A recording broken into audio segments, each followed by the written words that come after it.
Want to participate in a Don and Mike Show contest? How about this? You or a member of your household can only win once for 60 days. You must comply with any age limitations for each contest. For complete contest rules, send a self-addressed stamped envelope to the mighty WJFK, P.O. Box 3649, Washington, D.C.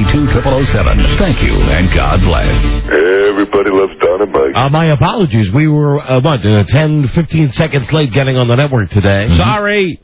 Rob was having a problem with the computer. Sorry, everybody. I think it's fixed now. Although I know the reason. It's Friday the 13th.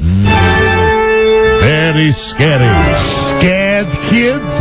I had this cheap sound effect. It's Friday the 13th. That I was going to play later in the show, but already something very scary has happened. Kids, be very careful.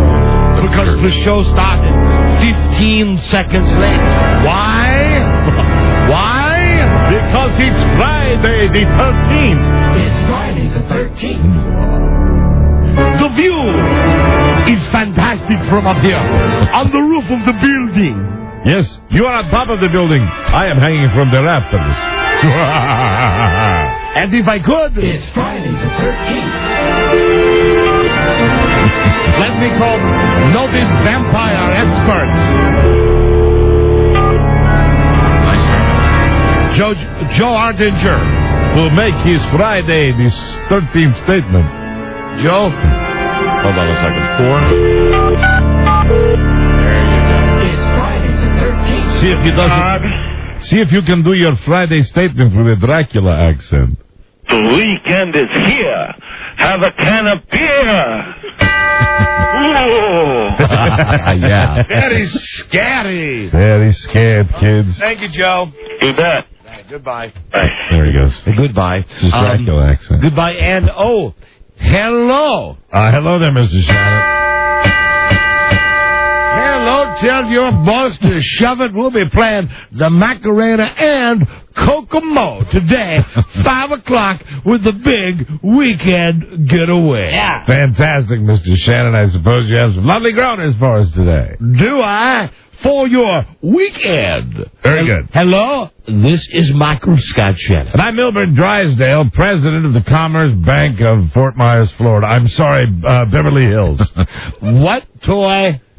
Oh, it's already going to creep over into the regular show already? Yeah. Yes, it is. Yes, absolutely. I feel for those people down there. Yeah. Mike owns a shack down in Fort Myers, Florida. Little hovel down there. Strong. And he's concerned. We were watching the Weather Channel moments ago, and apparently, according to Mike, the Weather Channel that has been spot on.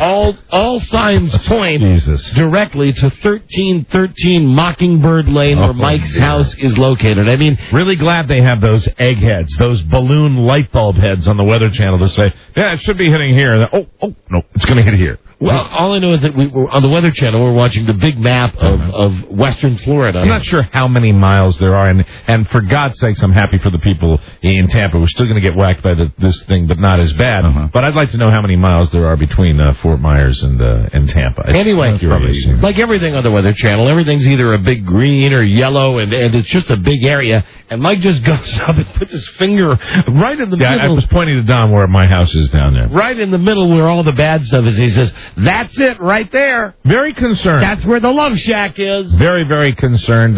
My next-door neighbors are riding it out down there, and they seem to be doing, okay. Perhaps I should have gotten the name right when I called down there. I know my next-door neighbor, the guy, I know Howard, but I don't know I always mess his wife. I always call her Wendy when she's really Ellen, and I called her Wendy, and she was obviously in a stressful situation, and it was like, yes, call us later, okay, goodbye. Yeah, one of those things. Bye! And in the background, no, it wasn't that. It hadn't hit yet, of course. No, but it's not bothering me. By car, it's 125 miles, a 2-hour, 5-minute drive. 2 hours and 5 minutes, yeah. Probably okay. What's probably okay? You're probably okay. Well, we'll know in an hour or so, probably. They'll probably have video, Jerry Todd, in about an hour. Well, that's another thing on the Weather Channel I was trying to point out to you. The Weather Channel sucks. In the same 5 minutes of us watching this hurricane coverage, it's horrible. They said it would be striking the area that you care about, Fort Myers, in the next 30 minutes, 90 minutes, 2 hours, or 2.5 hours. You watch the Weather Channel, and what the Weather Channel will do will show you what's coming up on the Weather Channel. They won't tell you what's going on. They don't. They're not capable of it. You get about 4 minutes of hard programming time. You're not a fan of storm stories? Jesus. And Mike, I don't know about you. What a garbage channel. For what it is, I don't know about you. I live for Flood Week. Yeah, really. That's what that's what they're good at. That's what they focus on. Not getting information to you immediately or putting more reporters out in the field. They want to do these little History Channel things. It's because the Weather Channel, just like the local weather guys, they don't know. They really don't know. And they have no idea. And if they relied on predicting the weather, they'd be in trouble. Right. Nobody will ever come out with a Weather Channel, a weather personality on any TV or radio station will say, listen, I've got a degree in this stuff, but really we don't know. The best thing I can tell you is I just got off the phone with some people down in Miami. It's real windy down there. Here's a funny thing. I'm watching this person on the Weather Channel that says, well, first they changed the track. It's going to go north-northwest, and it changes, and which hurricane's doing it goes to the east. Right. But they kind of didn't see that coming. And at one point they said, well, now, they weren't originally going to evacuate Cape Coral. They're going to evacuate Cape Coral now. Oh, did I mention the bridges are closed? It's like, okay, thanks a lot. Okay. Thanks a lot, folks. So I'm a little freaked out by it. That's okay. Yeah, it's all right. You'll be fine. Well, I'll be fine. I'm here in Washington. No matter what, you'll be fine. Yeah. Right. I'm not concerned about me. I'm concerned about my property down there. That's all. Well, the Love Shack will be fine. Are we insured? Love Shack. What? Are we insured? Yes, of course we're insured. Hey. Okay. Okay, thanks for the tip-in, Skippy. I appreciate it. Yes, well, I'm fine. It'd be better than if you weren't insured. That's right. Yeah, thanks, Rob. I appreciate that. God has a master Thanks. plan. I'm glad I'm insured. God has a master Thanks plan. for reminding me that I was insured. I'm really glad you reminded me about that. Okay, Pack Rat? No problem. Hello. All that stuff's insured. We went by Rob's office on the way down here. God. Yesterday was the worst, though. When Rob came in with a piece of a car that he owned 12 years ago. No, it's the current car. It's the current car. Why is the handle broke? I needed to bring it in to get I thought it was from the original Caprice that you had. I have nothing left. All I know is we just walked by your office, and it looked like my Uncle Bill Sheehan, who's 80 years old. Actually, he's underground now, and it looked like his attic. Well, I'm working on it. Why did you save the piece from the car? It was like the armrest. The armrest. And the door. And the door for the left-hand door, the driver door. Who knows? I didn't need it up till now, so I did throw it away. But what if I had needed it? I'd be sad. And you only threw it away under peer pressure from Mike yesterday, That's really. True. But you know what? Mike showed me the light. He's a wise man. What with his insurance buying and his telling me to throw away my door handle. Thank you very much. Hello. Hi there. Hello. Hello there, Mr. Shannon. Hello. How are you? I'm Michael Scott Shannon. And I'm Milburn Drysdale, and I suppose you have some lovely groaners for us today. Just two for you today. What toy action figure is the most popular with urban kids? I don't know. Which one is it? G.I. Bro. Oh, God. Oh, that was a real groan, Buzz. In what movie does a Jewish man's extramarital affair during Hanukkah take a deadly turn for the worst? Dreidel Attraction. God. Hello. Oh, come on. Say hey now. Hey now. Oh, there are only two. There were more, but you edited yourself. Do you really want the pirate? No. Do you want the pirate one? No. And strong. Yeah, now that you mentioned it, I do. What rap group is the most popular among pirates? Which one? The Black Eyed Peas. You can call Don and Mike anytime from anywhere in America. 877-365-3636. They're ready to believe you. Right. It's not a true story. He was a neo-Nazi with one true enemy. Himself. A man of faith, a man of hate, and a soul torn apart. Viewer discretion advised. Hi, Mike. Hi, Rob. Good afternoon, Mr. and Mrs. Summerall and all the ships at sea. Friday the 13th. No matter what you've heard, they've never spent any time on the staff of Governor James McGreevy, Nope. Don Geronimo, and Mike O'Mara. Hey, I get it. All the staff. Oh, I see what I did. I get it. I get jokes. Yeah. And hello. I thank you for listening to the Don and Mike Show. New episode on this Friday. 08-13-04. Hi, Don and Mike. Buzz Burbank here. Hi, everybody. Thanks for listening. God and Mike Show. It is August 13th, 2004. Call us from anywhere in America at 877-365-3636. From Canada, from Mexico North, 800-636-1067. Washington, D.C. on WJFK-FM, 202-432-1067. It's Friday the 13th. Scary kids. So, before we've got the people from yesterday's Highway Love Connection. Oh, good. We've got them here right now. So we'll find out if they successfully got down to the Hard Rock Cafe, got to the concert, and then... Let me just make sure you're okay, though. I'm okay? I'm making sure you're okay. Yeah, I'm fine. I'm just giving you your check here, Tiger. Yeah, I'm fine. This is just, we had the pre-show, now we're into the real show. Right. You still concerned about the weather? Is there anything we can do? Would perhaps a call from the Tampa area help you? No, the Tampa area wouldn't help. No. But maybe somebody in Tampa knows. I feel for all those somebody people. in Fort Myers where you have your love shack. I take it. No, I'm fine because I do have my next door neighbors, the people who live next door to me down there that are riding this thing out, and I'm not on the water. Here's a guy in Fort Myers. Really? Yes, that's right. That's pretty cool. What it says, Scott. Yes. Hi, Scott. You're in Fort Myers, Florida. Yeah, Don and Mike, I miss you guys. I haven't had you guys down here in a long time, but power's out. Just sitting here drinking a beer, and couldn't forget your phone number, so I thought I'd give you guys a call. When did the power go out down there? Well, I'm in Fort Myers, so the storm's really not going to hit us directly. It's supposed to go just a little bit north of us, like right towards Sanibel or Cape Coral. Well, now there's new information. Does that help you, Mike? Does that help you? Yeah, I mean it's that's where it's supposed to be, and I'm actually probably even south of where this guy is. So I think that's good news. That's good news. Yeah, but well, I mean, it's good news for me. I want to say that I feel for everybody else that is going to be in the teeth of this thing. That's good. That's good news. Said like 5 times. That's good news. Not good news for anybody. I mean, good news for you. Everybody's getting whacked. Right. For you. Yeah. Oh.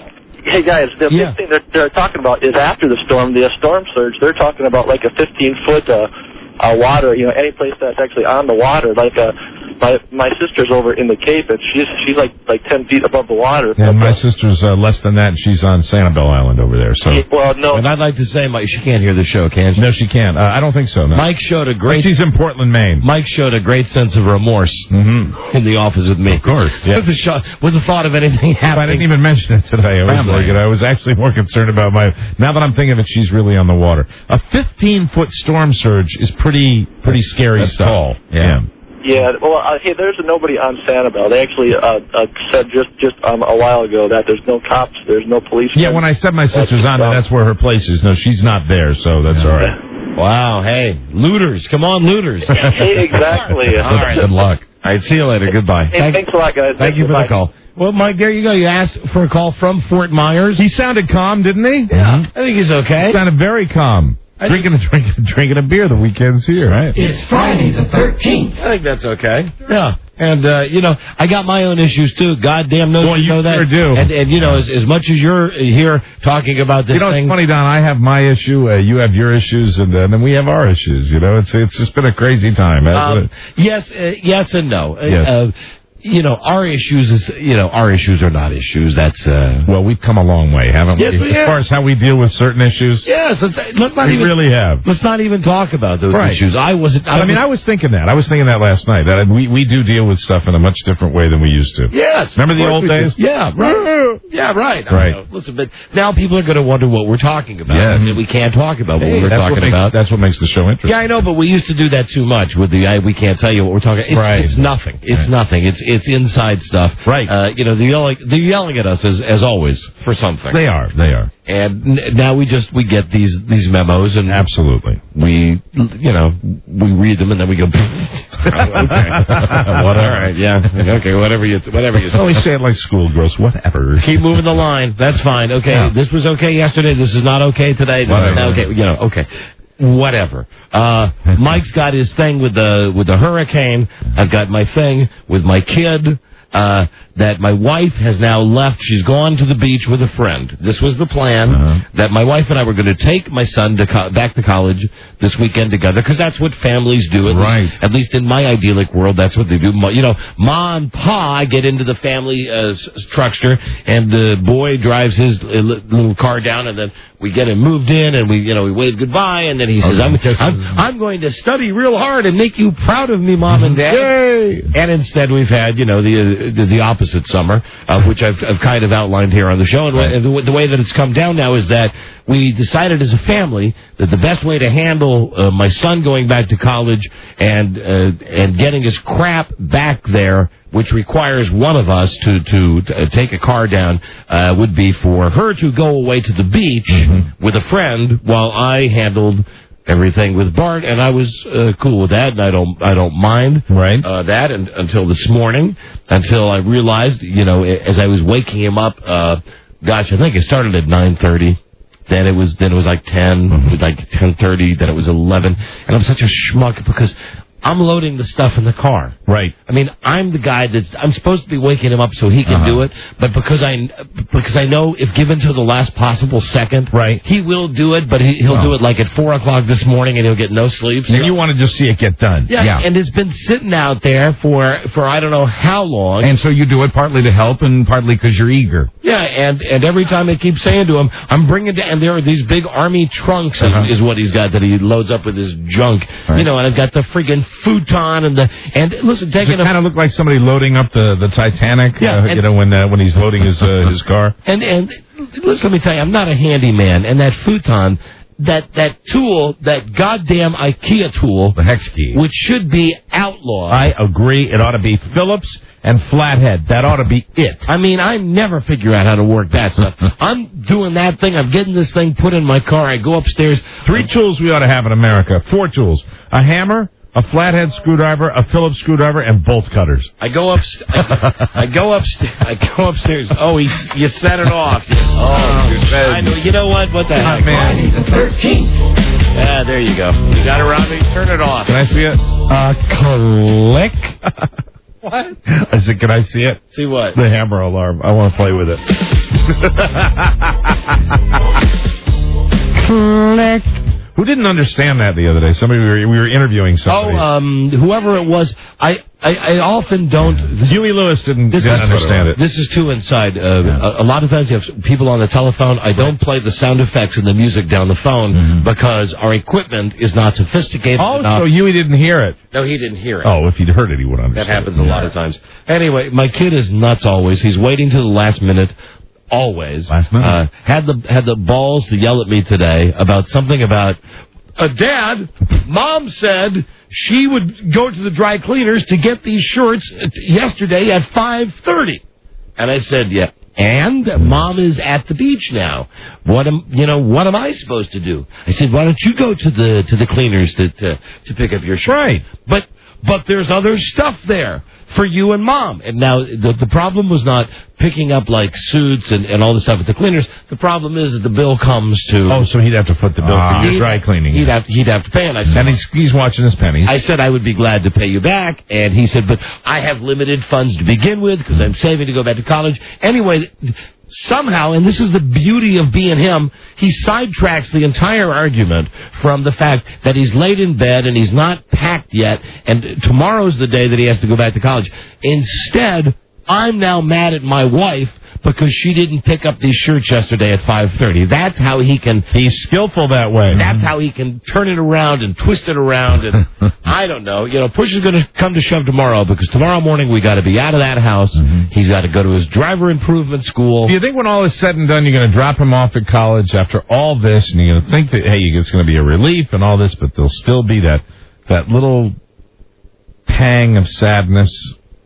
Because I really do. Here's the thing. I love my son. We know that more than anything. Sure. However, I will say that this year, as opposed to last year, right? Last year at this time, I could have clouded up like Reynolds about Jerry Reed about missing my buddy and going up the first time column, right? Yeah. This time. And he's been relatively good on my. I mean, he's screwed up like with the gas bill and some sort of note you're going to leave about don't let the door. You were this year I am ready. I am absolutely ready. I am so ready that I said to him, when we get down to South Carolina, we're going to arrive late tomorrow evening. I said, we're going to get up first thing on Sunday morning, and I'm going to get the stuff out of my car, and we're going to get it into your animal house you're living in with your friends, and then I'm getting the hell out. And he said, well, what time were you thinking? And I said, I wake up about 6:30 or 7 o'clock. He said, oh, that's too early.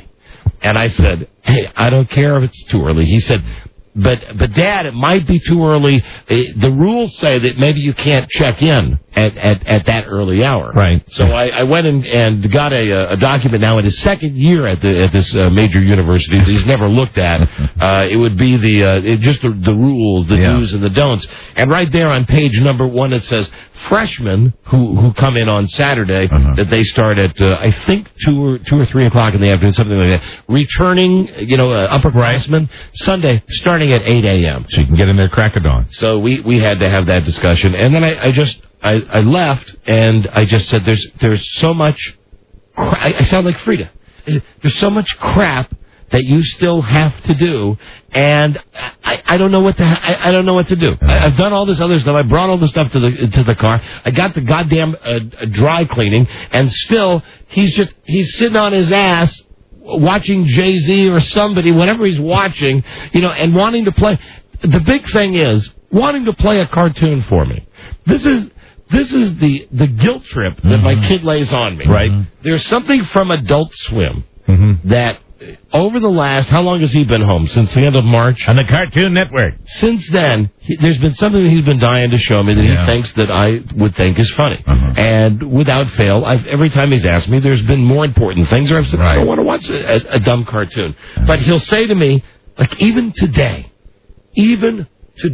of all days, when he should be packing and he should be getting ready and reconciling with his accounts and whatever he's got to do, he says, Dad, what are you doing?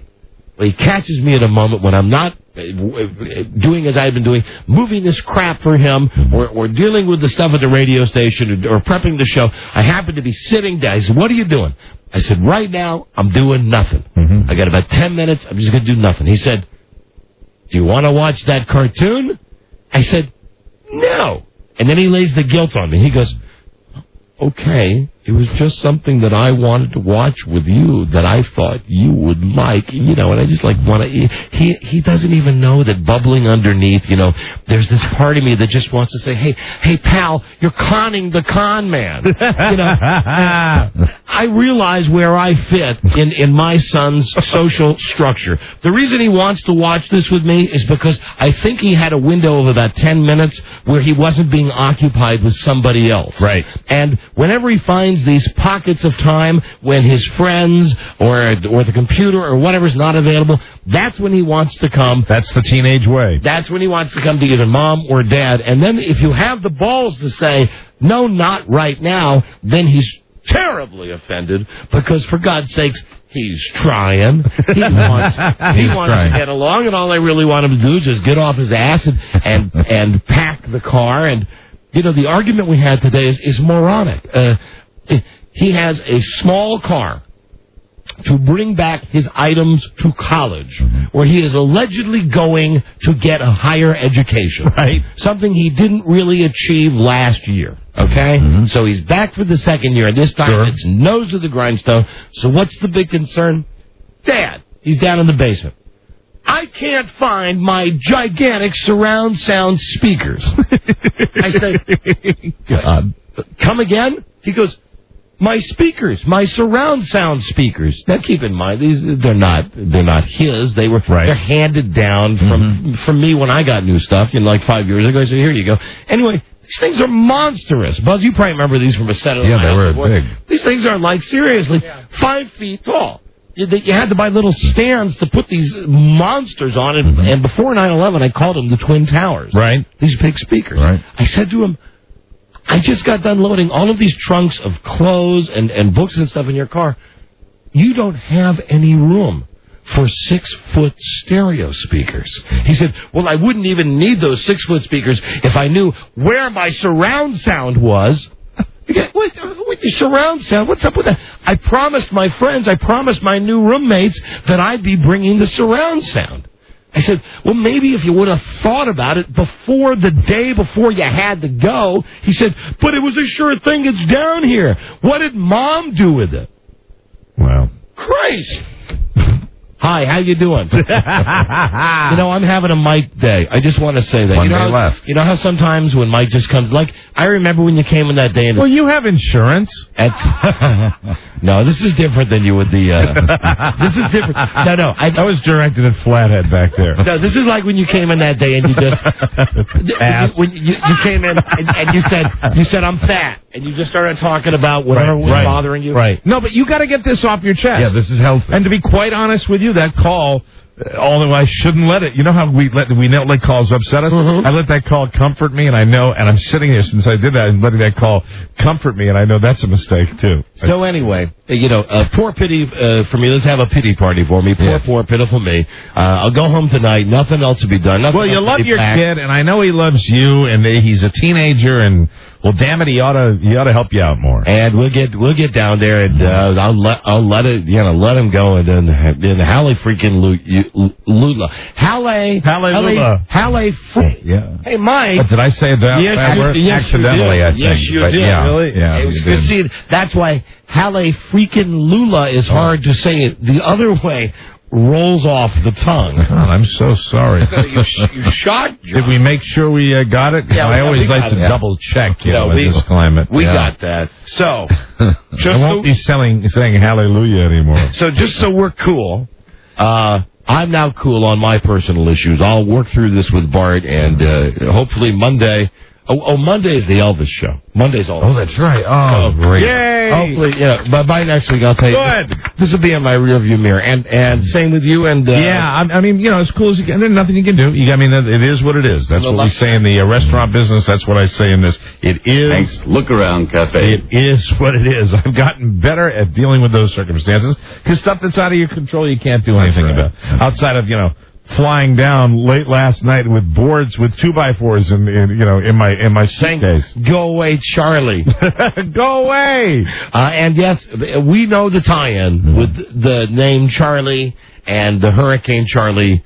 Just wait. We're going to get to it on this show. One more last little... Because there's a famous Charlie on our show. If I can give you one last little vent about this, I will tell you that watching the Weather Channel, which is really the only source that I have to find out what's going on down there, it is maddening because of the way it's programmed. I still can't figure out. I know they do the local radio thing on the 8s, which on television is ludicrous. And I know that they don't have a direct TV type thing, so that when you go to break for your local forecast, you just see Metro weather. It's only designed for cable systems. This is why...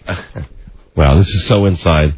No one's going to get this. Let me just tell you, it's the ineptness of our local TV stations. Right. If you have high-def or digital TV or even over-the-air satellite TV, that over-the-air TV where you get a digital signal. Right. Like we do here for CBS. There's Channel 9, which is regular over-the-air. Then there's 9-1, which is a high-def signal. High-def. And then there's 9-2.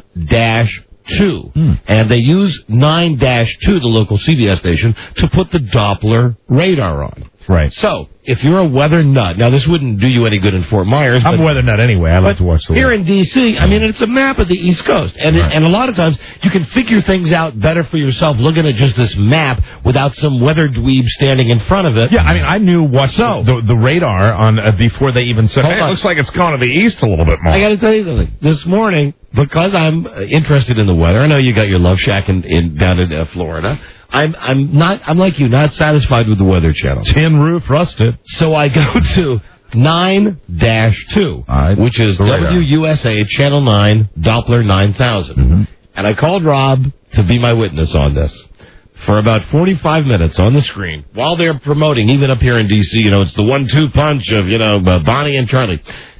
On the big screen with the Doppler 9000, there's a giant computer message blocking roughly 60% of the screen that says, warning, Your antivirus subscription has ended. Norton Antivirus. It got into their system? Yeah, and it's the thing that you would see on your computer because I see it every morning on my computer. Because it says, remind me in, and it's got, the click where you click to remind me tomorrow, remind me 2 days. Oh, my God. I called Rob up, because who else is going to be, available to watch this? I said, turn on 9-2 right now. Look at the Doppler weather.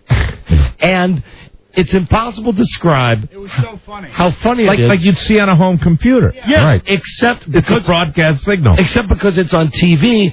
The warning, not the warning, but the Norton antivirus thing. The pop-up ad. Right. The pop-up ad, maybe not right, but something you've subscribed to. Their subscription ran out. The pop-up took up 60% of the screen. Wow. Norton Antivirus, I should point out, that's the pop-up ad that doesn't look like a pop-up ad. It looks like it's still programmed into your computer. It was so great, too, because when you see it on the big screen, it's not like on a computer screen. Right. It's huge. And it's like, we got to pay this bill. So somebody's getting like a computer feed, and it's coming directly into the TV. Well, the Doppler's on a computer, and apparently they've installed at the TV station Norton Antivirus to protect that computer, and it was time to update the virus definition. Amazing. The only reason that happened, Buzz. It's Friday the 13th. That's right. That's why.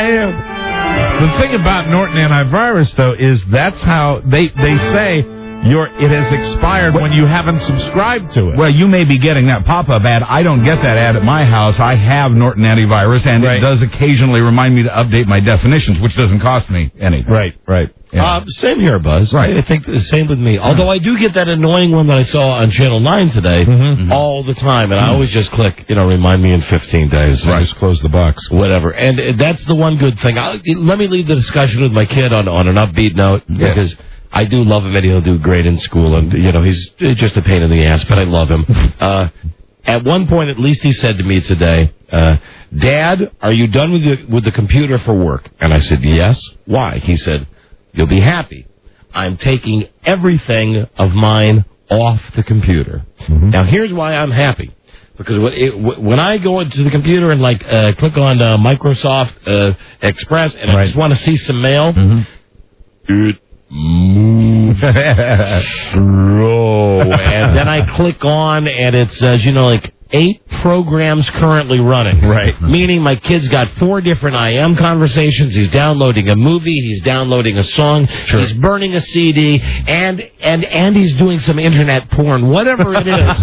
There's 8, because I keep going up there going, why is it so slow on my computer? That's why. So finally, he's taking all of it off. And the good news is that all of the 100 megabytes or 100,000 megabyte, whatever they are, he's putting them all in this little thing where he'll be able to take them to school and then screw up his laptop at school with all of that. A portable drive. My God. That's right. And now you'll be able to surf for free. Yeah. So, listen. Joining us. Hold on a second. We get this in before the break. Yeah, it's the women that were on the Highway Love Connection yesterday. I remember Ray and what was the other lady's name? Ray and Megan. Ray and Megan. Right. Now, you might remember, Megan was the girl with the British accent. Yes, it kind of wavered in and out. Mike was the guy who was allegedly celebrating a birthday. Right. They met up in Baltimore. These are 2 total strangers. Right. Met and went to the Prince concert last night in D.C. And then we also had Ray, who was at Bob Evans. Remember, Joe spelled it E-V-E-N-S. And she was going to take her kid. And we have all parties on the phone now. Let's start with, let's see, Ray. I think this is Ray. Hi, Ray. Hey, how are you? Hi there, Ray. Thanks for being on the phone. I mean, at this point, as we asked you to. Ray was at the Bob Evans. Ray, describe yourself again, the celebrity you thought you most resembled. Kathleen Turner as she swallowed Elizabeth's shoe. That's it. And you might remember that Ray is the lady yesterday that had this weird stalker at Bob Evans. Guy that blocked the driveway, and then I was staring at her, so she ended up saying, I can't deal with this. I'm going to take my kid. That's right. So I guess we're not going to get juicy stuff from you like we will from Megan. But you had dinner and you went to the concert, right? Oh, I've got some juicy stuff. You do? You do? I didn't take my son because we decided it was inappropriate for him to go. Okay. Right. And I actually asked my girlfriends to go with me, who is somebody I know a little bit, but not great. Yeah. And she's bisexual, so Oh, hey, Ray. I kind of asked her to go as experimental date thing. Whoa! Wow. Ray came to play. Did the experiment come to fruition? Well, it was really funny because Peter, the guy from Hard Rock Cafe, Yeah. and they were great. Hard Rock was great. Oh, good. They were awesome. And Peter Peter's a great guy. But what ended up happening is Chrissy and I ended up going in the bathroom and sitting in there talking about how cute Peter was. So you and your lesbian friend, your bisexual friend, Right. spent time in the bathroom at the Hard Rock Cafe talking about how nice the maitre d' is? Peter, he was great. Yeah, and then did he ever get to the concert? This was at the concert because he was in In the group. Yeah, and we had the best. We had an executive suite that we were in. It was great. Wow. Very nice. And the other chick there, I forgot her name. Her name is Megan. Yeah, popular opinion was they definitely knew each other. And he was like putting his arm around her in the small of her back and stuff. But all night long, she was talking just normal. And then it was like when we were leaving, all of a sudden she remembered she had a British accent. Oh, you know what, Ray? I'm going to ask you to hold on for a moment, please. Hold on a second, because that's a perfect lead-in to our other contestant.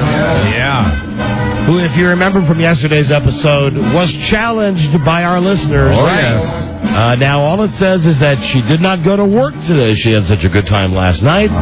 Let's welcome Megan. Hi, Megan. Hello. Hi, Megan. How are you? I'm good, thanks. How are you? Now, Megan, did you hear what Ray was just saying? I did. Do you have a comment about that? I honestly don't know what to say. Sure. Oh, really? Did you have a good time last night at the Highway Love Connection Prince concert? I had a very nice time, yes. Thank you very much. Now, you, what time did you get there with your boyfriend? Well, it's not my boyfriend, but we got there at like... Okay, all right. Nice try. That's right. Thanks. You know, not only does she not know what to say, she doesn't know which voice in which not to say it. Now, Rob was the first person who alerted us about the accident. Let's go to a cat fight here. Ray? Yes. Ray, Megan's on the phone now. Say to her face, the stuff that you were saying to us, please. Yeah, throw the stuff out why you were suspicious that they might have known each other. I think that they might have known each other because he was putting his arm around her in the small of her back, and they both sat there totally quiet watching the concert, and then they left together, went out, got the ushers, and tried to have a bunch of us thrown out of the executive suite for screaming to Prince. Megan, your response. I'm sorry? Well, first of all, I don't know about the whole touchy-feely thing. In the small of your back. Right. Pretend you do and tell us anyway. I'm sorry? Pretend you do know and tell us anyway. Pretend I do know. Yes, about the touchy-feely thing. Well, hold on, but I want to get to the bottom of the story here. What do you have to say about what Ray just said? About which bit? Yeah. Oh, come on, Megan. Come on. You heard what she said about you. Come on. I didn't try and have anybody kicked out. I had some guy screaming at me, telling me to get up and get down. And what about Megan said your accent went in and out? Well, my accent does go in and out because I was actually born here and lived here till I was 8 and then moved to England. And then I've been back here for 3 years. So I'm sort of... got a little bit of both. So what do you say, Megan, to all these people? And we had it on the show yesterday. We had it from people. And now they're all calling it again now. All the detectives, our vigilante justice group is calling in now. I mean, what do you say to all these people that are suspicious that you know this guy? What am I supposed to say? I've never seen him before in my life. Don't answer a question with a question? Hold on a second, please, both Megan and Ray. Let's now go to Mike. Mike, the guy who went to... Is it Steve or... Mike, I think, was the guy that went to the concert with Megan. Mike? This is Steve. He's the guy who works with Megan. I don't work with Megan. My wife is a good friend of hers. Yeah? Hi, Megan. Megan is definitely a Brit, and I don't think she knew this dude. Okay, so you can vouch for Megan being I can vouch for Megan. She called in to work, sick to work today. We've been trying to get in touch with her all day. I think she's been shacked up with him all day. Oh. All right, I don't know. Hold on a second. Let me get Megan back on the phone for a second. Megan, did you hear that guy? Have you been shacked up with this other guy all day? No, I have not. But at the very least, the date went well. The date went very well, yeah. We went out and did some sightseeing around D.C. after the show and got home about 3:30, so... Wow, hey. You sound pretty tired. Did you drink a little bit? No. Lucy. Hold on, here's a guy. Steve's got a question for you. Steve, you're on the air with Megan. Megan, what do people in England call an elevator? A lift. What do people in England call gas? Petrol. Okay, I think she's real. By the way, here's the test. There's the official test. And hold on, who is this? That's Mike. Oh, this is Mike. Okay, this is Mike, the guy who went on the date with Megan. Hello. How you doing there? How you doing, Don? Hi, doing great. Hold on, let me get all these lines together. Now, hold on. Here's Megan, and here's Mike who went with Megan. Hey, Mike, did you know Megan at all before last night? No, and that was probably, that was a thing of fate that I got to meet Megan. But boy, I'll tell you, she's a wonderful woman. So the date went real well. It sounded like the people that were in the suite with you guys didn't get along with you that well. What happened with that, Mike? Everything. It was a great. By the way, Prince put on a hell of a show. I've never seen Prince before, but it was a great show. Thank you, and thank you very much. It was my birthday, and it was wonderful. But there was some guy. Did I hear bitch? I heard bitch. I heard it. Somebody said bitch. I'm sorry, my friend Sherry just said that Ray was a bitch. Oh, okay. Well, that's valid if she's attacking you. Hold on, I can do a three-way here. Let's bring Ray back into this. Ray? Yeah? Yeah, some lady at Megan's office or Megan's apartment just called you a bitch. Right. Well, everybody in the skybox was saying the same about Megan. So it's all right. Oh, my goodness. Boy, that's so cat-fighty. Wow. They thought maybe she thought they were going to a Kenny G concert or something. Mike, let me ask you a question. Ray said a whole bunch of things.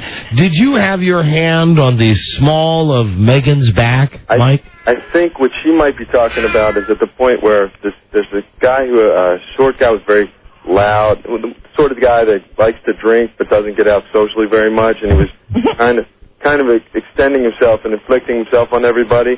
And I couldn't hear Prince. She couldn't hear Prince. I even said something to her, and she said, I have a long fuse, but she stood up, and actually she asked me something first. I said, look, I'll back you up. She stood up, and she said, hey, could you please... Well, I asked you about touching her back, not about yelling at people. When she stood up, I had my hand on her back at that point. So you kind of like guided her away from the guy? If she was going to say something in this situation, then I'm perfectly willing. I mean, hey, it is the first date, so, but then again... Ray, what do you say, Ray? I say that he had his arm around the small of her back when they came in, and everybody there thought they were together. And that if it was a first date, I think that people would be, I don't know, I would try harder to have fun with the person I'm with and not be, I don't know, yelling at other people around me. Was there anybody, let's have fun like you and your bisexual girlfriend did when you went in the bathroom. Exactly, yeah. When you went in the bathroom to talk about the dreamy guy from the Hard Rock Cafe. Yeah, now let's, I will say that you have to give her all the sides here. And was there anybody that, Ray, that you would describe this guy that Mike's talking about? Was he a little bit obnoxious, a little loud? First of all, they go out all the time. They're a funny group of people who kind of all came in together. See, most of the people that were in there would know each other. And so they were all having a great time, yelling to each other, and maybe there were 4 people that were in there. Oh, we're running too late today. I can't make a decision. I don't know what to say here. Megan makes a good case, but I believe Megan is British. Ray. I do believe Megan is British, and I kind of believe the guy Mike. I do think too. Maybe the only person I don't believe is Megan for some reason. Mm-hmm. She may be telling the truth. It's just that it's hard to get to know Megan very well, so maybe she's just being cold. She rarely answers a question directly. Well, I would, and in Megan's defense, I would say it's, you right out of the chute, though, you went after her, so that's tough for her to explain. No. Right out of the chute in the suite, she went after everybody in there and went out to try and have people escorted out of the box. When you're a guest? Ray, not to defend Megan too much, but I should also point out that when we gave you the tickets, it was because you were going to take your son. Well, but I called back up the show and said, my son's not able to go. Would you like the tickets back, or should I still go? Oh, well, that's good, too. Okay, well, I say to waited you, an Ray. hour at home for a phone call back before I even left. Okay, Megan, anything... Sorry about that. I didn't mean to question you, FR. anything you want to say, Megan? Not really. I had a great time. Thank you very, very much. All right, Mike, glad you had a good time as well. Okay. Megan, is there anything you'd like to say to Ray before you part? Not really. Ray, anything you'd like to say to Megan? Don't hold back, honey. Go for it. I can take it. Megan, that's the first time I've heard you laugh. Oh, no, that was me. I was doing your fake laugh, Oh, Ray. okay. I thought it was Megan actually laughed. I think Megan said she'll take your best shot. Yeah. So what? She'll take your best shot. I just thought that if you go to a Prince concert and you're hanging out with a bunch of people that kind of know each other, you didn't know the person you were with, it seems as though you'd be trying to get along with somebody. She did. Megan? Hey, Mike, that was a good tip in by Mike. Good one, Mike. And Megan? I did get along with somebody. I got along with the person I went with. There you go. And I happened to like Prince, and I actually wanted to hear him, not the one obnoxious guy who was, impairing the enjoyment of half the people in the bar. I think what came out of this is Megan and Mike made a connection. Would this be a successful connection for Megan and Mike, maybe? I think we have to give that a round of applause. You have to say so. I think so, unless they're pulling like the Bonnie and Clyde scam of all time on us here. There's no Bonnie and Clyde. But... All right, and listen, Ray, whatever your issues are, love you, darling. Love you, darling. She needs your love, man. You guys are right. Okay. Bye, Mike. Thank you. Bye-bye. See ya. And Megan, see you later. Thank you. Thank you for being on the show. Thanks, Don and Mikey Rock. Thank you. Thanks for calling back. And Ray. Yes. Baby. What? Baby exploring that other side. Right. Baby. In the bathroom at the Hard Rock Cafe talking about some Mater D or in the bathroom at MCI Center talking about Yeah, but also going with the bisexual because, Ray, am I to understand maybe you wanted to explore that part of life? Well, I thought maybe, and just in honor of the idea of trying to try something new. And did Megan ruin that for you? No, God, no. Okay. Oh, well, that's good. No, it was funny. Everybody's like, she's doing what now? So how did I think what we're all wondering here, and boy, we've got a break. How did your date end? It ended a little romantically. At a restaurant? Wait, with the girl? With the girl. A little goodnight kiss? Yes. A little more than that? Who is that? I don't have any other line of conference to go. Who is that in the background? Who is that, Ray? That was me, I think. No. I heard. We all heard somebody. You got like a demon voice inside. There's a male voice say whore. Whore. Oh, hold on. Oh, I see. Still here, but That's Michael. Oh, it's Mike. It was the guy Mike calling her a whore. I thought I hung up on him. Okay. All right. Bye, Mike. Bye, guys. Bye. See you later. All right. Ray, anyway. Everybody sounded like they had a good time. Oh, everybody had a great time, I think. That's okay. Thanks, Ray. Have a good weekend. Thank you. Okay, Don't say bye-bye. Yeah, you keep making fun of my laugh. Yeah. Bye, Ray. Bye, honey. What? Oh. Bye. Bye. Oh. Ray? Yeah? I've not mocked you.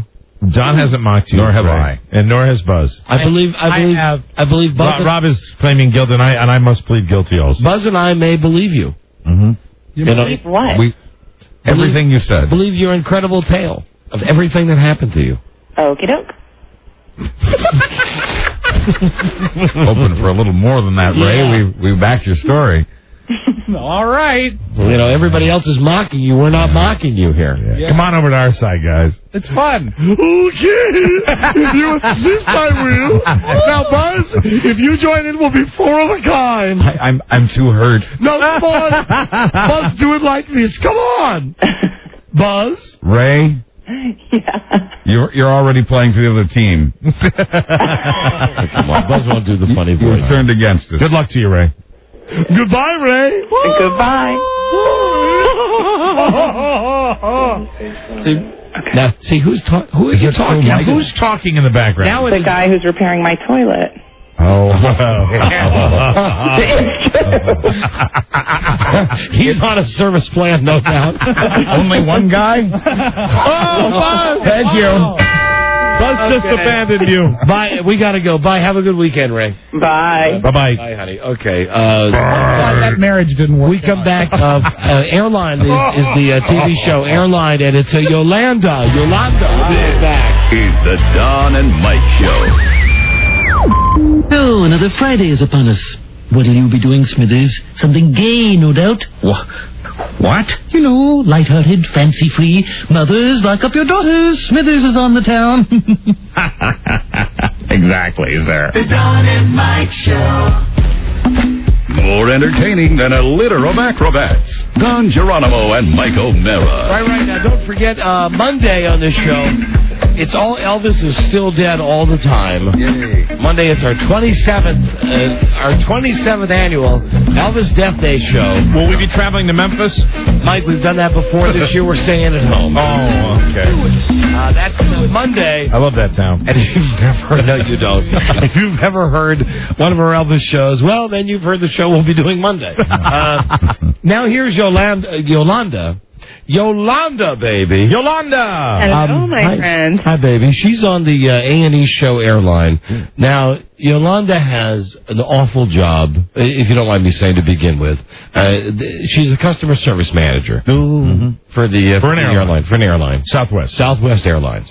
And that's an airline, I have to tell you up front, we've not had great experiences with Southwest. I've never flown on Southwest. I have a couple of times. Not the best. The Vegas one. What happened? The Southwest or America West? It was Southwest. I think it was Southwest. It was Southwest. But listen, Yolanda, you don't need to hear this. You hear this all the time, Yolanda. You don't need to hear it. Let's talk about here's the thing. This is a reality show on A&E called Airline. Right. And the reason that it has a cult audience, a couple of million people a week, the reason that people dig it is that it portrays the airline many times in a less than flattering light. Now, this is not a PR thing. It shows people being jerks, like the guy who's screaming, I've got to get to Pittsburgh. The one that I remember is, I think they had, weren't there an entire team of kids with some very obnoxious parents? The BMX bikers. The BMX bikers, and the parents were abusive, and I mean that's where you side with the airline, but you'll also show the ones where you really identify with the passengers and go, oh my God, just cut them a little slack. Yolanda, why did you agree to do this? Why did Southwest agree to do this? You know what? I think that Southwest trusts its people. Not that we're perfect, but they trust us to try to do the right thing to the best of our ability. So I think they weren't interested in showing a commercial, but hey, this is customer service. This is what it's like. And, all aspects of customer service, I think, can relate to what we're doing here. And I think they really trusted us. Yolanda, how can you not hate people? And I mean, take the TV show out of it. You work for a freaking airline, and you work as a customer service manager. Supervisor. You just gave me a promotion. Thank you. Either way, you deserve it. You must hate people on some level. Yeah, and before she answers that, I should say, as in Yolanda's position, you are brought in only when someone is really getting obnoxious. Right. I mean, normally they'll try to handle it as best they can. When it's over their head, when they can't handle it, you come into the equation. Isn't that correct, Yolanda? Yes. So how do you not hate people? At least a little bit. Oh, no. Sometimes I hate things like weather and things that we can't control. But, we've all gone on trips, and we want to get where we're going. And from that aspect, I understand. And some of us deal with disappointment a little bit different, right? You're giving us a political answer. When you go home and you crack a cold one. They turn the cameras off when the fighting starts. When I get really angry, they turn the cameras off. Now, what is the angriest you've ever been at a customer? I think it'd have to be there was an episode where a passenger was traveling with a shotgun, and before he came to the airport, he had packaged it and taped it shut. I mean, he must have spent an hour probably taping the shotgun shut. Well, when you're traveling with a shotgun on our airline, we need to check to make sure it's not loaded before we put it under the plane. There you go. That's right. And he was infuriated at the fact that we would need to unpackage what he had worked so hard to package. And His name wasn't Wendell Hall, was it? But he was very upset, and it was an infringement, and it's things like that where it's so clearly the best thing for everybody involved to have the shotgun inspected, where it's just like, come on, give us a break. If you could give a percentage of how many of the problems on the airlines are a result of alcohol, what percentage?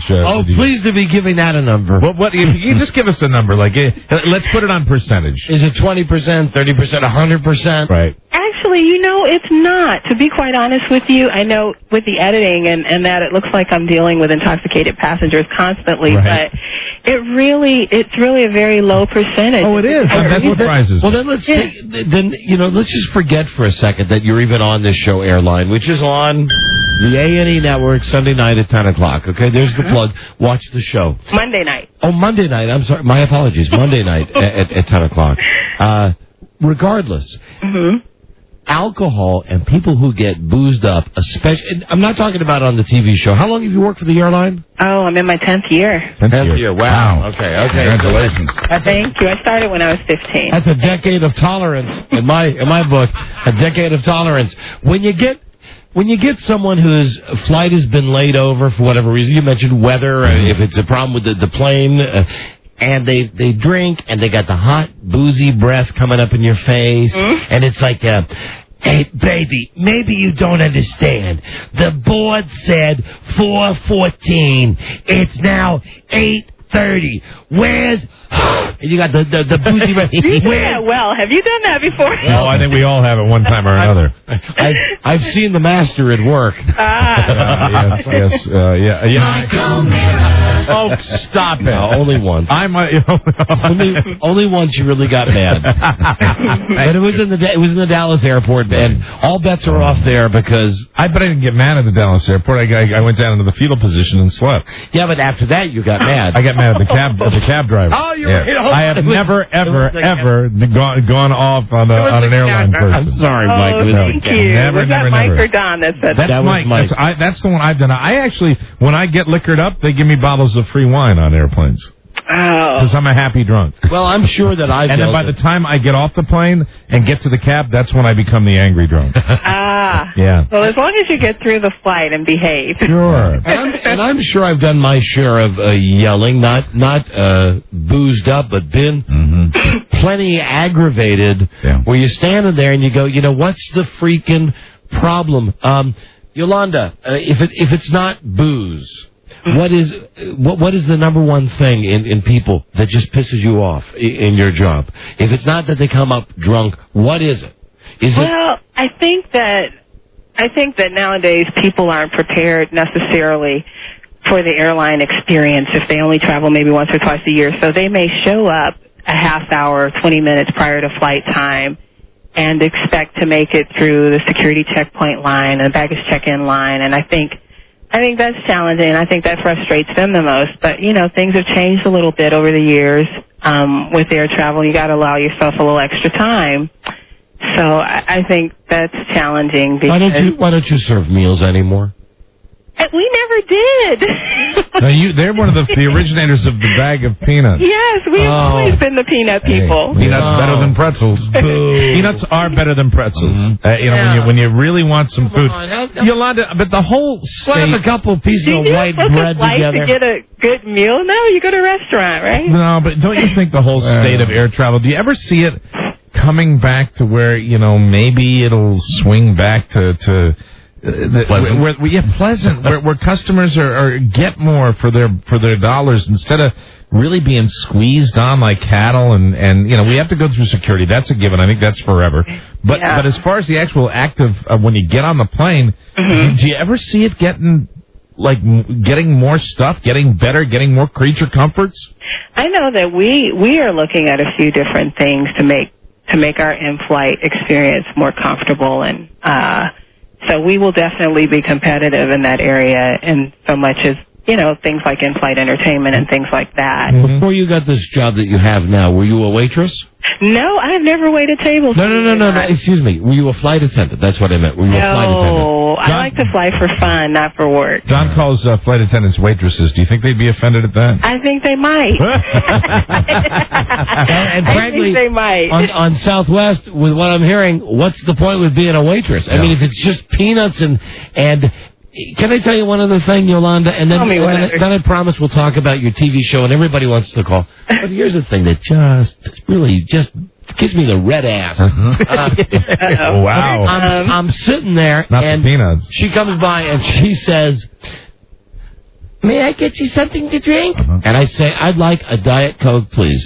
And she comes over with what looks like a kitty-size cup that's got 5 ice cubes in it, and she pours in maybe 2 ounces of liquid and goes, "There you go," and puts the can back away. And I always feel like a jerk when I say, "Can I have a full can?" And without you want a little more than that, don't you? Say, "I require 48 ounces of fluid." And without question, without fail, I ask for a can and I get the look. I get the eye roll, and it's like, "Okay, Daddy Warbucks, you gotta have the whole can. Why don't you just give the whole can?" I can't imagine that happened on our airline. Does it really happen? No. I swear to God, it did. It did.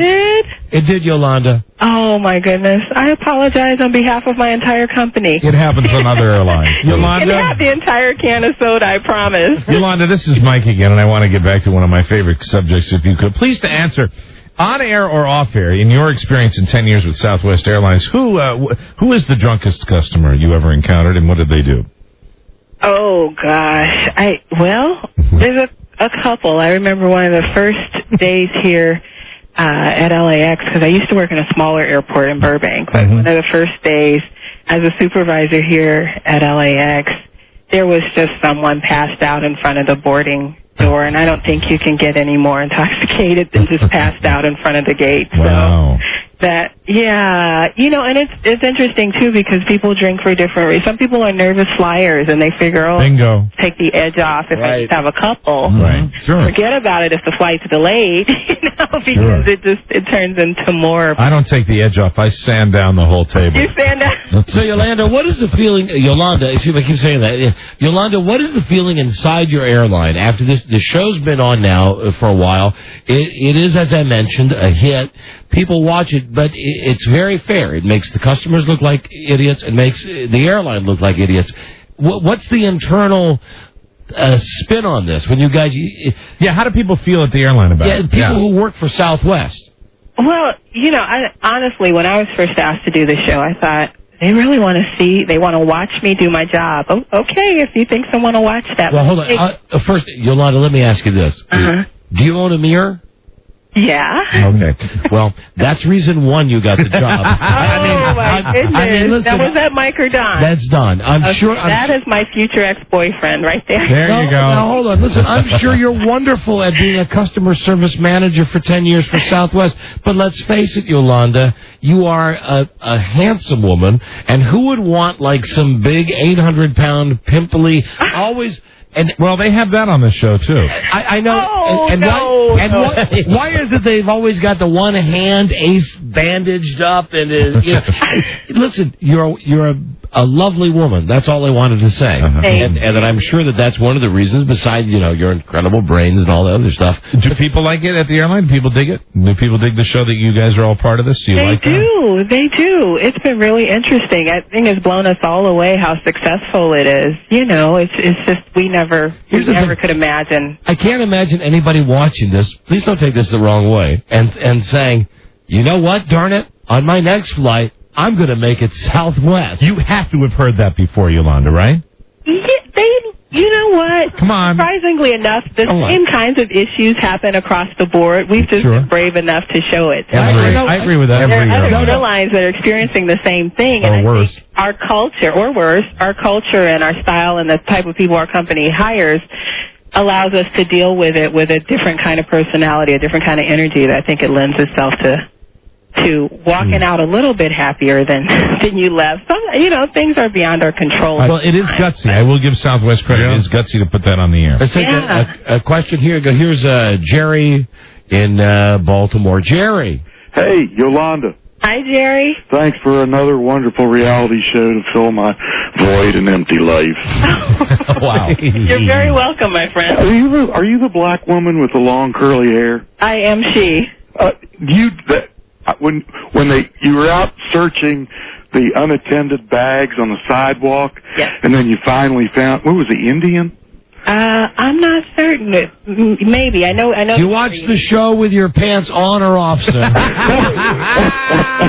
The red lips make me twinkle. Oh, dear. I had to Sorry about that, Yolanda. Yeah. Here's a guy, Kirk in Sacramento, California. Kirk. Wow. Hey, Yolanda. How you doing? Hey. Hi, Kirk. What's going on? Not much. I just want to say thanks to your show. It was a couple weeks ago. It was a Tuesday evening. I flew in on a business trip. It was about 10 p.m. by the time I got to the hotel, and I had a business meeting at 6 a.m. the next morning. And they're running a special on your show every half hour.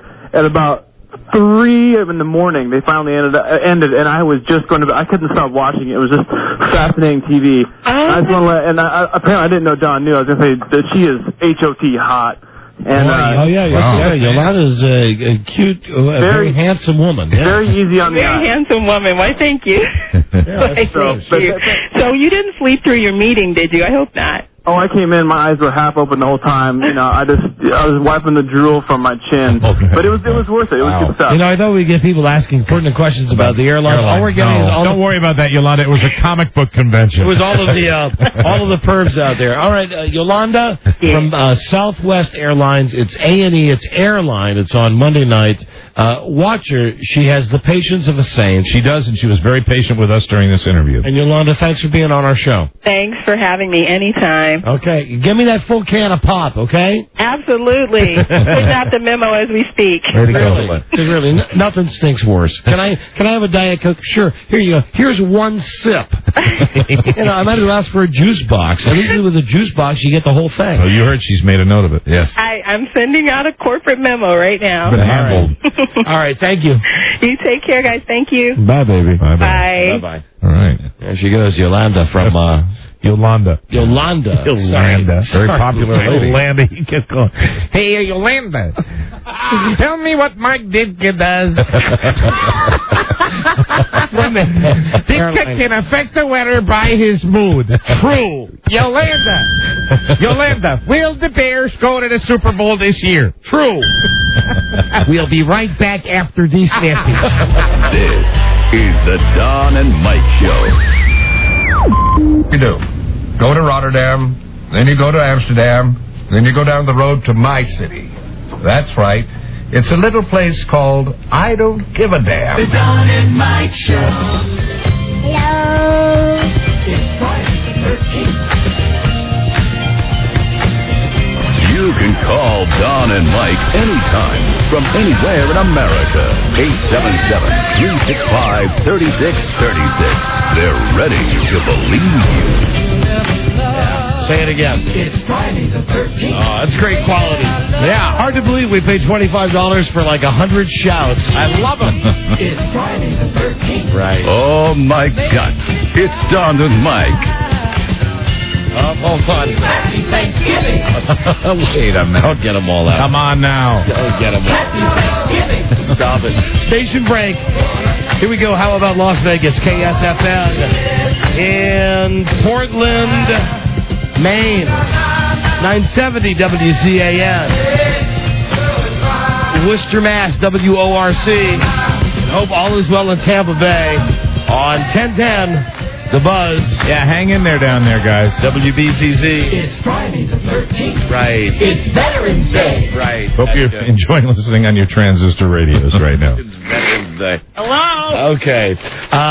Elvis Day. Oh, Elvis Show. Elvis Day Monday. Hey. And that is on Monday's episode. Let me see. On our personal fronts, I will tell you that Hurricane Bart is doing all right. I spoke to him a moment ago off the air, and he has a friend coming over to help finish with the packing and the moving. Hurricane Bart, a slower moving hurricane than Hurricane Charly, right? Hurricane Bart is perhaps the slowest moving hurricane known in the history of man. And is your love shack in Florida okay? What? I'm going to make some phone calls after I get off the air, but as far as my sister's place down there, that is taking a direct hit with a Category 4 hurricane. So whatever happens in that situation, obviously the entire place has been evacuated. Yes. So that's the good news. But there it is right there. So I mean that's it. And I showed you where Hellstorm slams coast. It ain't looking. It ain't looking real good. No. It really isn't. But Mike, listen, here, you've already mentioned. I know how to read the map too, and it's just right there. And I'm actually more concerned about her place than I am. Here's the thing: you've already mentioned that your sister's not there. Mm-hmm. Right? No, nobody's there. I guess nobody's on Sanibel. So, keeping in mind, no loss of life and limb, hopefully. Keeping in mind that I'm like an elephant. I never forget. Right. Here's what you do because she's okay. Yes. And regardless, let's say that something happens to her place. Like, let's say some shutters get taken off the front. Right. What you do is you get a magazine, and you cut out a picture of a house that has shutters on it. And then you thought you're going back to the Christmas present that was a picture, right? She did that to you twice. Right. Yes, you do not forget that. You know what, Beth, buddy? She did that to you twice, and you always forget. I know, but I would think really that you would be showing more empathy for her based on your own personal feelings for my older sister. I would think that you would. I know you've always had some. Don has always had a very special relationship. Here's why I've had a special relationship with her. First, she's bright and funny. Right. And second, she's your sister. Okay? Right. I mean, she could look like Mindy Cohn, and I would probably still, although you wouldn't believe me. Right. Boy, you are staring at that map. I am. I can't take my eyes off it. It's terrible. It's terrible. Don't worry about your sister's house. Just remember, send her a picture. That's right. Yeah. Think back to those. It was a birthday and a Christmas. This is big enough where I think anybody that has a house from like Sarasota down the whole west coast of Florida. This is huge. This is massive. I mean, this is one of massive.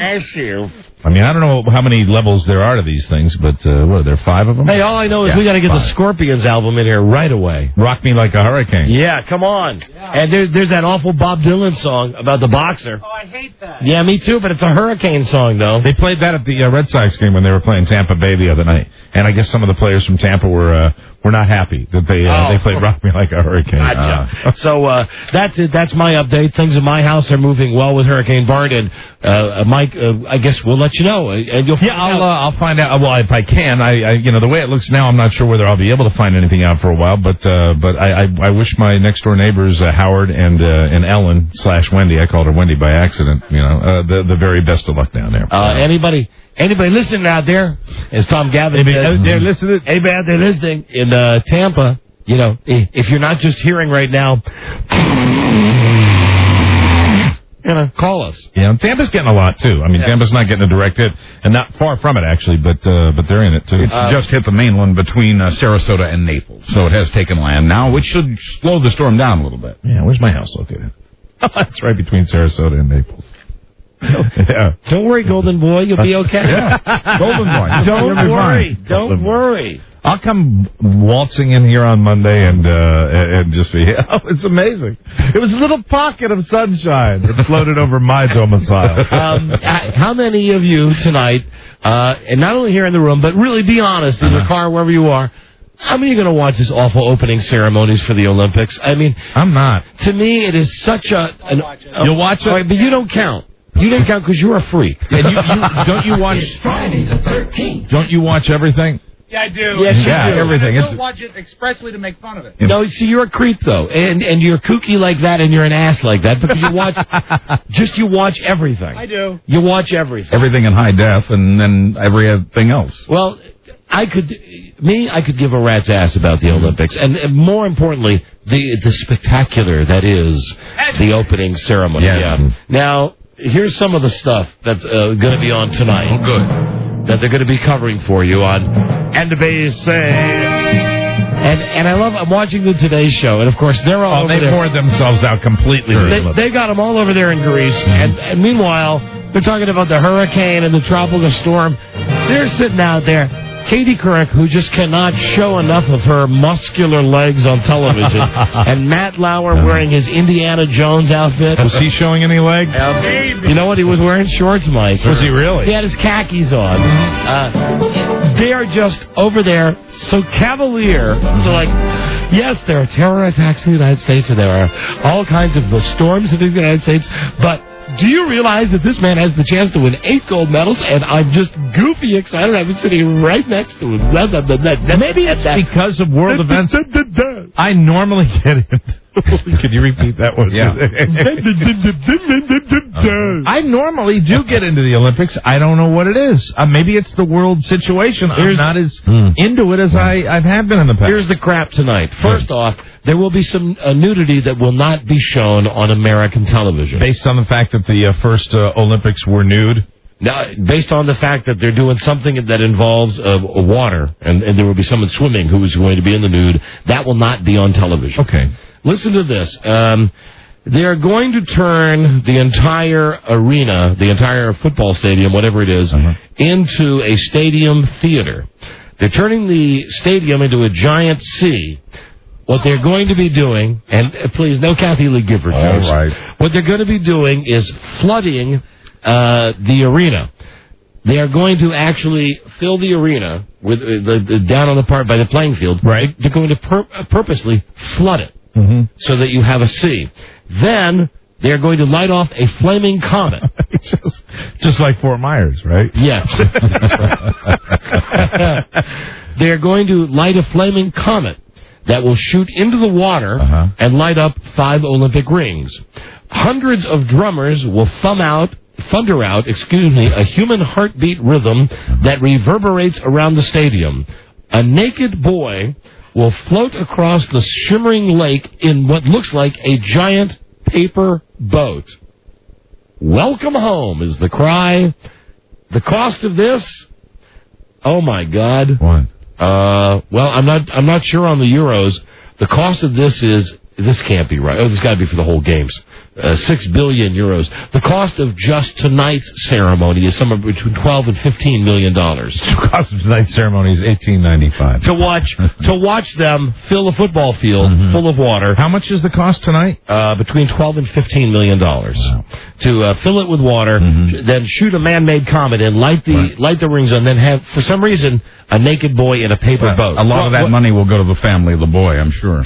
I think the welcome home, obviously, that's where the original Olympics were, and the original Olympics were all naked. Yes. That's why the boy is naked, I think. I see. That's what I think. Joe wrote you a joke. Joe wrote a joke. Have you priced a naked boy recently? Yeah, see? What I tell Hey, you. Joe. Way to go, Joe.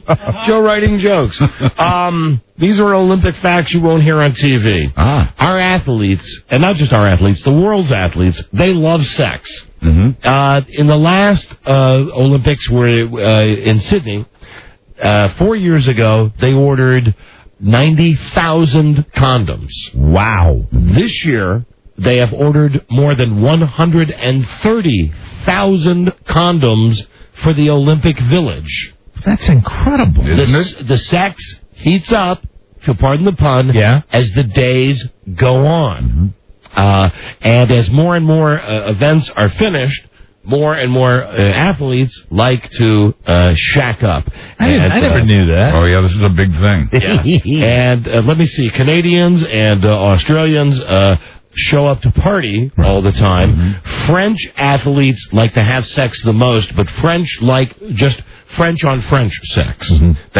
French don't want to have sex with Italians, Americans, Britons. They like French on French. We do not want to hobnob with any of the other athletes. If you're in the Olympics, you get free health care. So that means while you're at the Olympics, go over, get free dental work, a free MRI, you need a CAT scan, go ahead and get one. Well, what a deal that is. And, for a lot of these, I know the American athletes, that's a sweet deal. Sure is. And then there's the smuggling part that you're not going to hear about, where a lot of athletes, to make money from the poorer countries, like, for instance, Cuba.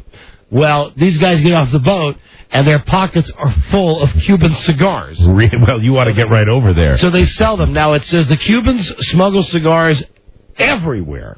Russians smuggle in vodka and caviar and sell it at rock-bottom prices.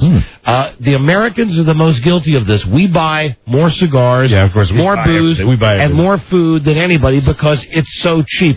And the bottom line is, they did the research last year at the Sydney Olympics. Our average athlete, and I don't know how many thousands we send over, gained 6 pounds while they were at the Olympics. Focused on the task at hand. Right. So there you go. Wow, that's not really good for, for a high jumper. Some athletes have said that if they know that they're not going to win, if they know their team's not going to win, they just, it's party time. That's pretty funny. Now, hold on, we got some calls here about this. We'll do a phone scan in a second, but we'll see. Thomas, Wichita, KFH, hello. Actually, sorry, it was Connor? Connor. Yeah, sorry about that. Just was a little confused. Yes, we sure were.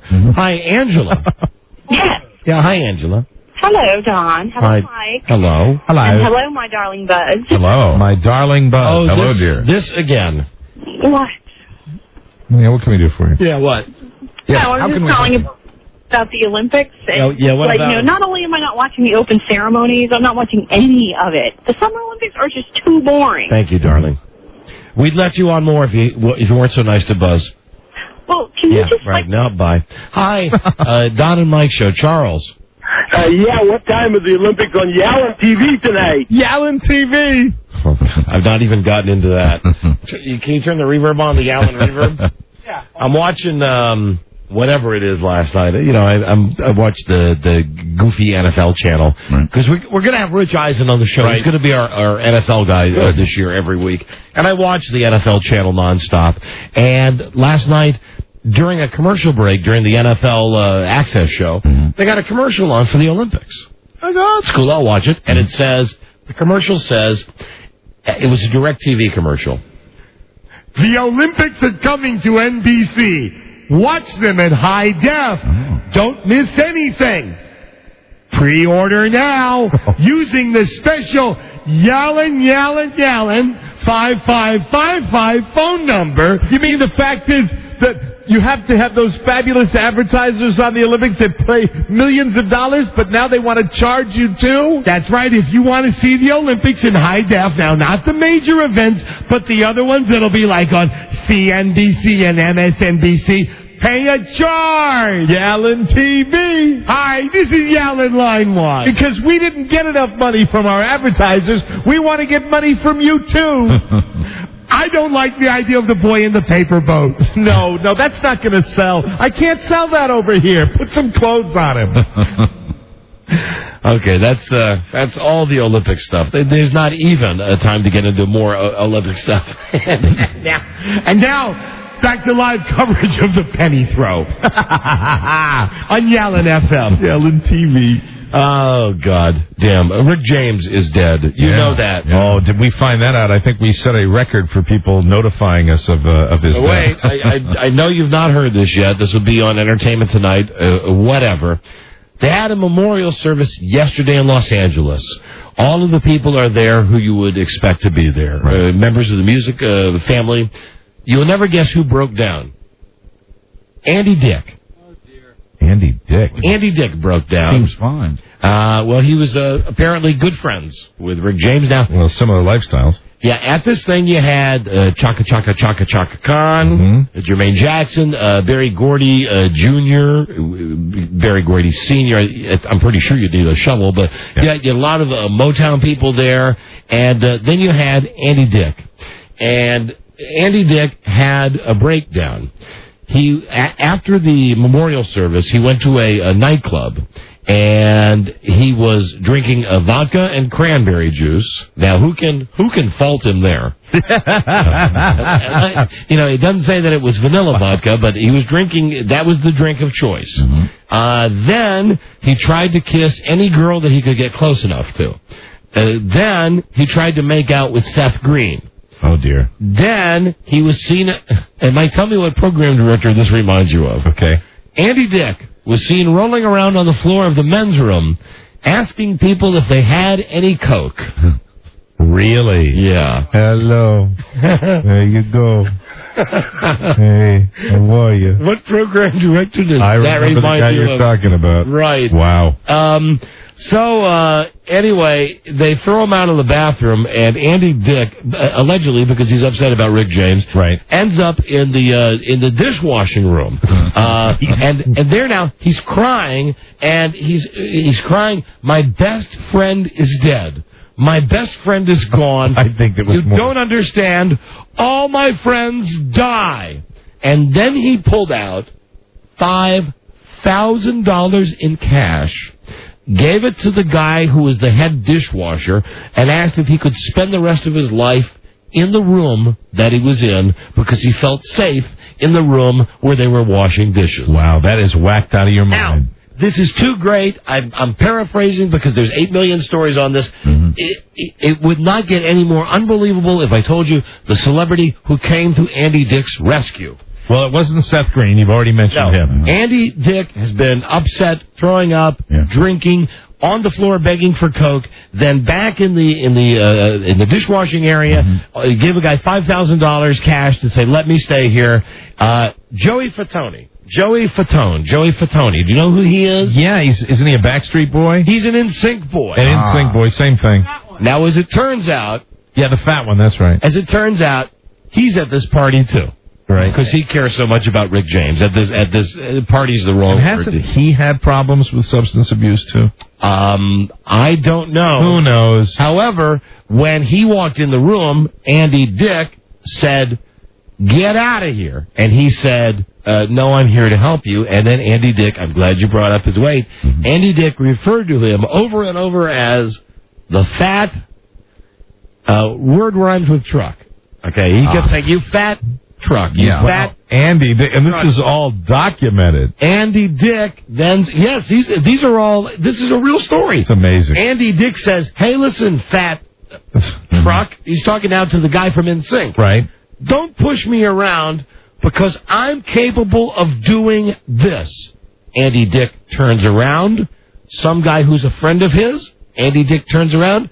Boom! One punch, guy goes down. Oh, my God. Some guy who's a friend of Andy Dick's. He knocks him out. Knocks him out to show the fat guy from NSYNC how tough he is. That he could knock him out.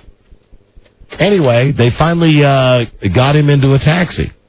And then he went to another club called Plan B. Because you always want to go to another club when you're in that He went to another club called Plan B where he was thrown out for slapping people and begging for Coke. Oh, my So God. that's the latest from Andy Dick. There's so many great Andy Dick stories. Well, I don't know. Yeah. I think Andy Dick will probably be finding his way to a little rehab center pretty soon. I guess in that same evening he tried to force his tongue down the throats of several women and men. Oh, my Too great. God. Now, listen, I'm running out of time, and it's Friday, and it was always the end of the week with the stuff. I want to say Craig Kilborn quit. Kilborn. As the whatever the show is that he does, he quit. What, the Late Show? Yep, he quit. Late They didn't fire him. They wanted to rehire him, but he quit. They were making Rocky 6. And with Sly? Yes, and he'll be fighting. Hold on a second. Vin Diesel. Oh, my God. How great is that? How pathetic is that going to be? How great is that? Man, that'll be a great comedy. Let me see. God, I've been holding on to this story for a week. I've not gotten to it. Last weekend, the Kerrys, the running for president, John Kerry, Teresa Heinz Kerry. Yes. They got into a fight at a hotel in Phoenix. Okay. Now, their campaign is not sophisticated enough that they can have a fight like Bill and Hillary used to and keep it under wraps. Teresa Heinz got pissed at John Kerry for yelling at her because she was yelling about the way the campaign was being run. Right. They had a gigantic screaming match at the Little America Hotel outside Phoenix. Obviously too little. She went down to the front desk and demanded a room of her own. Oh, my God. Now, keep in mind, this is with secret security and everybody watching. She's a loose cannon. Teresa Hines says, there's non-stop movement in the campaign. And her quote is, there's no time just to be.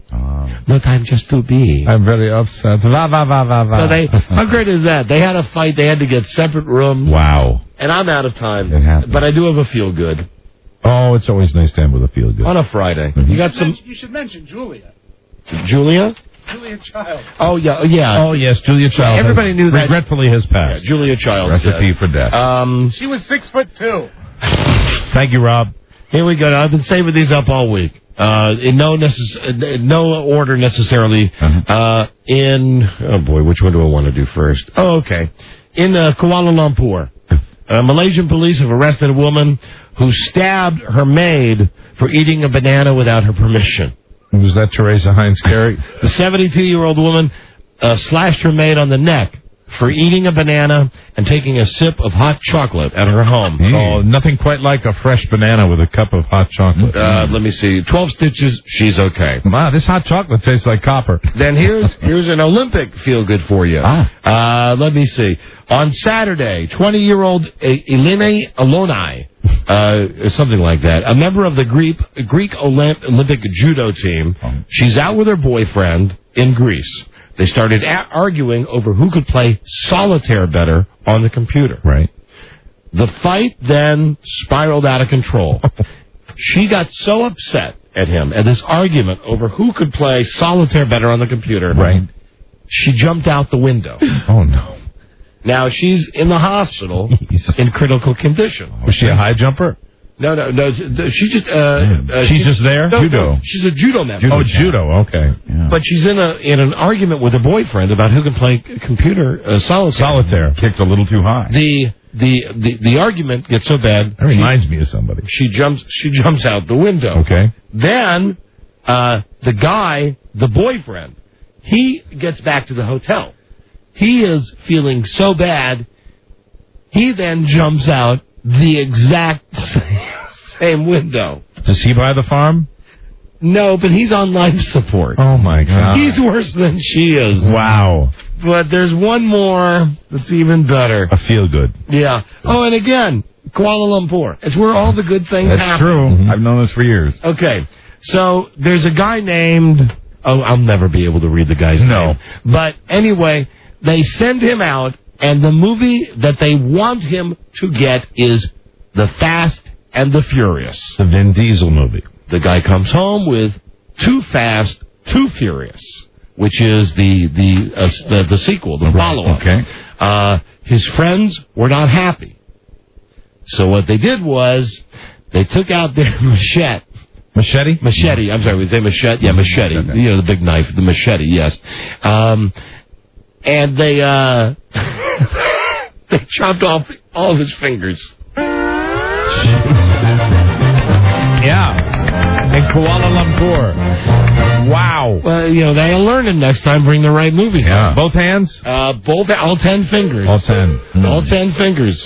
What did I say? Machete. It's machete, of course. If they want him to bring up another movie, he's going to have to be careful not to drop it. Oh, God. Also, just hold it like a pancake. It was funny enough that they cut off all 10 fingers, but I didn't even mention that also he took a couple of shots in the head. And they cut one of his ears off as well. Well, you know, if you're going to take all the fingers, how about an ear as well? Hope you learn. That's all I got. That's all I got. There's a lot more, but we just don't have time. Phone scan now. All right. Let's take some live on-screen calls. 877-365-3636. Good. From America, from Mexico North, 800-636-1067. Your calls on the rotating random phone scan. Lying straight ahead. And when you tell those feel-good stories over the weekend, as you will, yes, mention that you heard about it from the Blood of Mike show. Because we're here to serve. When you tell that story this weekend about the guy that went and got the wrong movie and they cut off all 10 fingers. Absolutely. Or the woman that jumped out of the window and then the guy felt so bad he jumped out of the window, too. Tell them that your local movie rental will be the life of the party. Whatever you do. Don't eat the banana. Don't do that. Don't eat the banana. But you can have the hot chocolate. And hey, how about Andy Dick? Let's just spend a moment with Andy Dick. Absolutely. Here's $5,000. Let me stay in the dishwashing room. We will be right back with your calls. This is the Don and Mike Show. What we're dealing with here is a complete lack of respect for the law. The Don and Mike Show. Zero tolerance for stupidity. The Don and Mike Show. All right.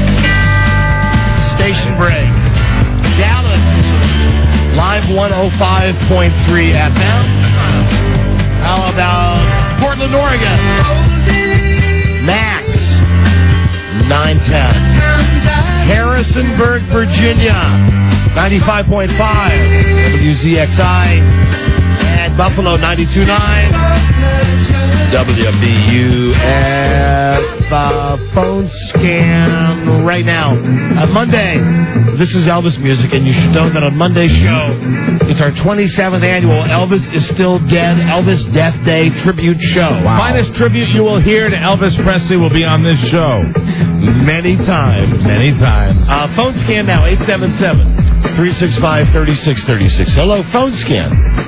Hello. Oh, and I almost forgot. It's Friday the 13th. That's Rob. Hi there, you're on the air phone scan. How are you? I didn't say that because you're going to get mad. You know what, today it's okay because not 100 people have asked us in a row yet how we're doing. Absolutely. Well, then I'm the first. How are you? And, well, if you really want to know. I do. I'm very uptight about getting my son acclimated to his second year of college because he's fighting with his mom so much that I'm having to do that by myself. Mike, how are you? I couldn't be better. Well, I have one going in a third year of college. I am with you. What about the hurricane? Oh, what hurricane? Yeah. I just wanted to thank you, too. I am a pediatric oncology nurse, and I listened to you on the way home. And you're a great transition from work to home. Well, you do good work. That's very nice of you. But you make me laugh, and I know people think I'm insane because I'm laughing in the car by myself, but I just wanted to thank you, and I appreciate you. Thank you, Ray. Nice. You guys have a good evening. Bye-bye. Thank you. Didn't that sound like Ray to you? What? No, I don't think that. I don't think that was FR. No. See, I just wanted you to say FR. Did you really? Yeah, I swear to God. You got what you wanted. Yeah, because I didn't think she really sounded like Ray. That might have been MOR. MOR? Yes. And that would be? Morbidly obese Ray. As opposed to FR, which is just Mike's joke earlier, which is still making me laugh. Because it was so just throwaway. Yes. Fat Ray. You know. Fat Ray. How you doing, FR? FR. How about you, FR? Wasn't bad. How's your sofa? On my show. Hello. Oh, there you go. How's it going? That woman that was grafted to her sofa yesterday on Buzz's news show. My. Hello. Hi. We're doing very well. Thank you for asking. Do you think that woman was also a sofa-bed as well? I think, didn't we just... Yeah, we just did it. Timing is everything. Hello, Don and Mike show. Phone Hey, scan. Don and Mike. Hey. I just had to call because I'm going down to school just like your son is. I'm going down to school in a couple of days, and I go to school in North Carolina, and I'm not going to be able to listen to you guys. And you guys got me through work every day, and it's been great. Nice. That's nice. What are you studying? I'm studying film. Film. Porn? What? Porn? Yes. Very good. All right, well then, Godspeed. Yeah. Well, thank you. Godspeed. Good luck to your son. Thank you. Maybe you can be in one of your films. You've heard of that school? What's that? NCPS? What's that? North Carolina Porn School. Porn School. Hello, Don and Mike show. TiVo box. Spoonfest. Don't be so tight. Give my daddy more intelligent callers. Yes, I agree with that. Say you're a big help on that. Don and Mike show. Hello. Yeah, Mike. Yeah. Hey, question for you. Has anyone told you about this commercial they ran on DC 101 in the morning? No, I don't listen to DC 101. Well, they did. They pretended like they were going to commercial, and they said they were going to O'Mara's, a secret hidden microphone in O'Mara's in Manassas. If I could just mention, Look Around Cafe. this poor guy on DC 101. Elliot in the morning? Yeah, this poor guy, Elliot Siegel. Yeah. He's trying so hard. to get noticed by anybody, much less anybody with a ratings diary, but anybody in the business. And he's failing at both miserably. For the longest time, when this guy got to town, he wanted to try to get into a radio war with us, even though he does a morning show, we do an afternoon show. Right. We've never engaged him in this. No, the eagle doesn't hunt flies. Yeah, and then, listen, we monitor the ratings. We see what's happening with this guy. We see that, the ratings are showing he's doing a super job. And Mike has told me, off the record, that every once in a while someone comes into his joint and says that this disc jockey was saying, like, you get diarrhea there. Yeah, I hadn't heard this recent thing that I guess he's going a little further with it. All I could say is, thanks for the advertising. And you're not getting any advertising on our show, dude. And really, you're heinous. Yeah. I mean, it's a bad show. I'm flattered that you listen to our show every day, as obviously you do, since you want to take shots at us so that we'll talk about you. But I'm sorry, Elliot Siegel, you'll never be Jack Diamond. Yeah. I'm sorry. Ooh, ouch. I know That's Jack. Painful. Let me just say, Elliot Siegel, I know Jack Diamond. Jack Diamond is an enemy of ours. And you're no Jack Diamond. That's right. Okay? So thank you. Goodbye. That's all the guys do. He's just a local DJ looking, trying to make some hay. Sure. Come on, everybody. Come out to O'Mara's restaurant. See, because then, people will call and then we'll talk about it. Well, I should pass along. If that's what he's saying, then, it's working. Hello. Because people are coming out. Yeah. Don and Mike's show. Hank's Look Around Cafe. Hello, Don and Mike's show. Don and Mike. Yeah, hi. Happy Friday the 13th. Listen, I wonder if I might take this opportunity to ask a favor of you. Sure. Could you give me the opportunity to tell a joke? No. In exchange for a pair of Redskins tickets? No. It's Friday the 13th. No, listen, hold on. No, you can't make the rules up. No, hold on. Now, as it turns out... I will confirm it with Joe. This is no lie. Because I'm going to be taking my kid to college tomorrow, my season tickets for the Redskins... You'll be driving right by NCPS on your way down because he's in South Carolina. That's right. North Carolina Porn School. He'll be going to SCPS if he flunks out of Clemson. I do have my tickets for the Redskins-Panthers game, my own personal tickets that I would give away on the air for the game tomorrow night. But there would have to be a higher price paid than simply you giving out a phone number if your joke stunk, because I'm putting up Redskins-Panthers tickets. Right. I understand. What I would say is if we've got your information, if you really believed in the joke, I think this is still within our purview, Don. We can do an old-fashioned full head and eyebrow shaving, can't we? Yeah, but we'd have to have some assurance he'd come down here. We'd have to make sure you'd be here. See, and I don't trust you enough. I feel strongly about the joke. How would you feel about putting your hair and your eyebrows on the line? How about just the hair? And I do have beautiful... No. It's hair and it's eyebrows, and listen... And any facial hair that you would have. Much like the United States, we do not negotiate with terrorists. Right. Sorry. See you. Mishandled on his end. There you go. Hello, Don and Mike show. And can you imagine? Mike? Can you imagine if terrorists really were like that? Yeah, right. Hello, Mr. Bush. Here is the deal. I will tell you a joke now. Let my friends out of prison. I will tell you a joke. If it's not funny, you can keep them in prison and shave off my hair and eyebrows.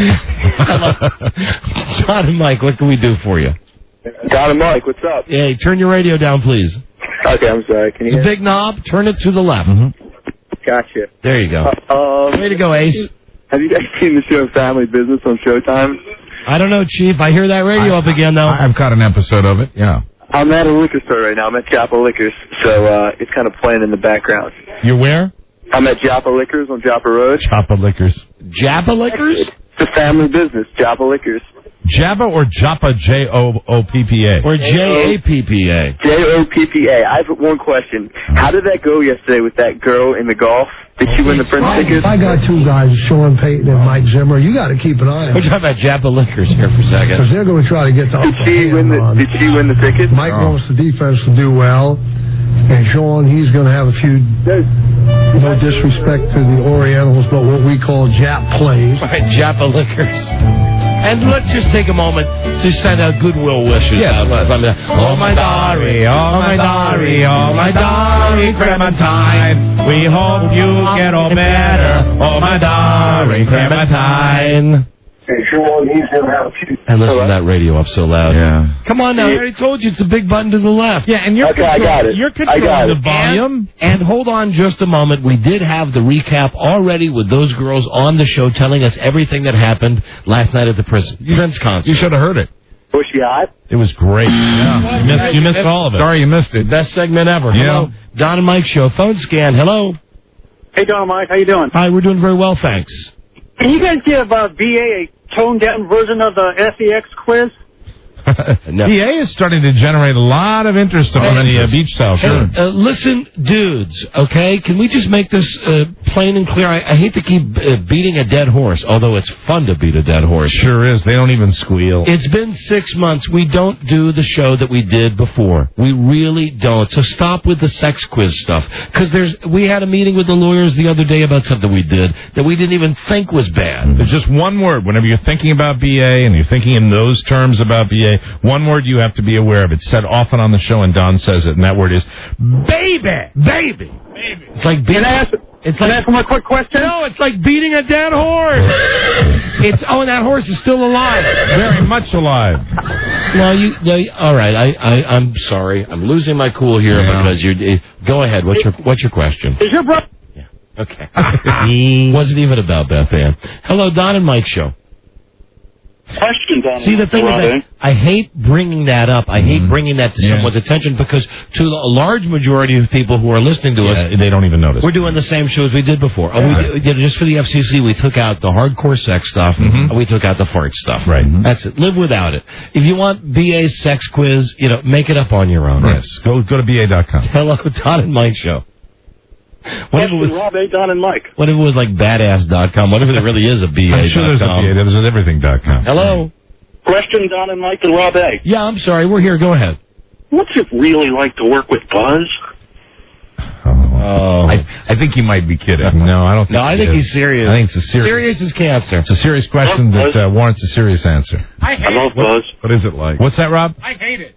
Rob hates it. Well, I just want to say this. The feeling that I have, and I'm lucky because I have a private one-on-one session with Buzz before the show every day. That's right. No, I'm lucky. For the news.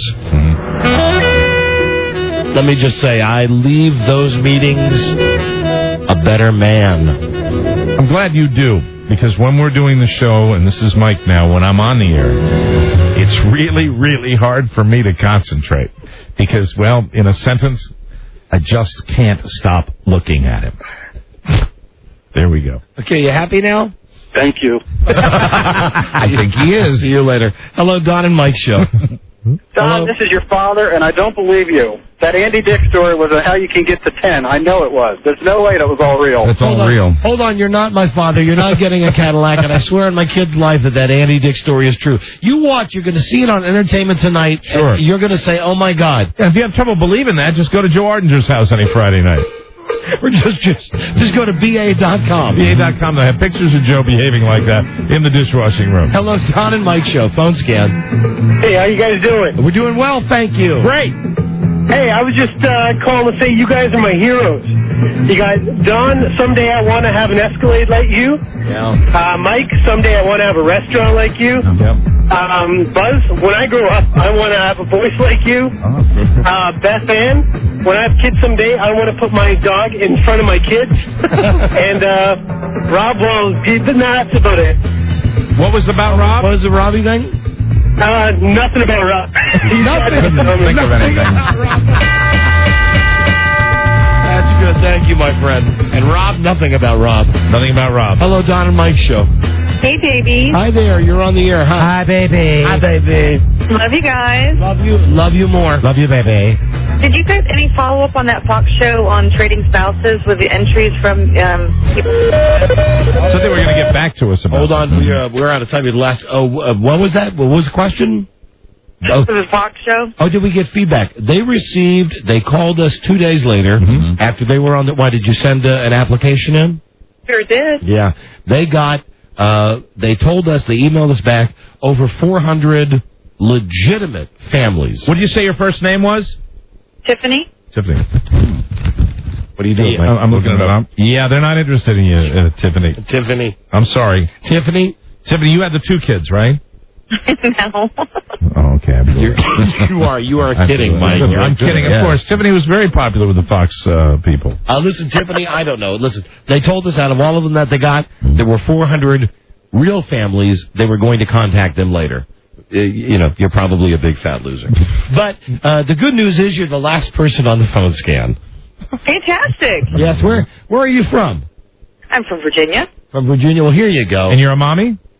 Yes, I am. Here you go, and I bet you can use this. And I don't even want to know where you're going to use this. But you've won $500 in laser loot from Georgetown Laser Hair Removal. I'm not kidding. This is a big ticket prize. Pretty good, huh, FT? I see what you made him do. Oh no! Please, somebody get the paddles. Get the paddles. And the oxygen over here. Okay. I don't know whether to laugh or vomit. Okay. You have won. Oh, you got me, Mike. I know. Oh, you got me. $500 in laser loot from GeorgetownLaser.com, making the world a better place, one hair at a time. Oh, if anybody asks me, that's what makes it all worthwhile. Right there. There you go, FT. Thank you. Thank you. Hold the line, please. Thank you for listening. Thank you very much. Thank you very much. No problem, FT. Oh my God! Wow. If I still had tonsils, I probably would have puked them out. Hey, Beth Ann? Yeah? Great news. We just gave away more of that laser loot that you're bugging me about all the time. Don't be afraid of the loot. Right. Every day she says before the show, you keep giving away all the prizes. You don't give away the laser hair for women. Laser loot. So there you go. We got a hairy one on line 6 for you. I heard. Okay, thank you. Okay, goodbye. Bye. See ya.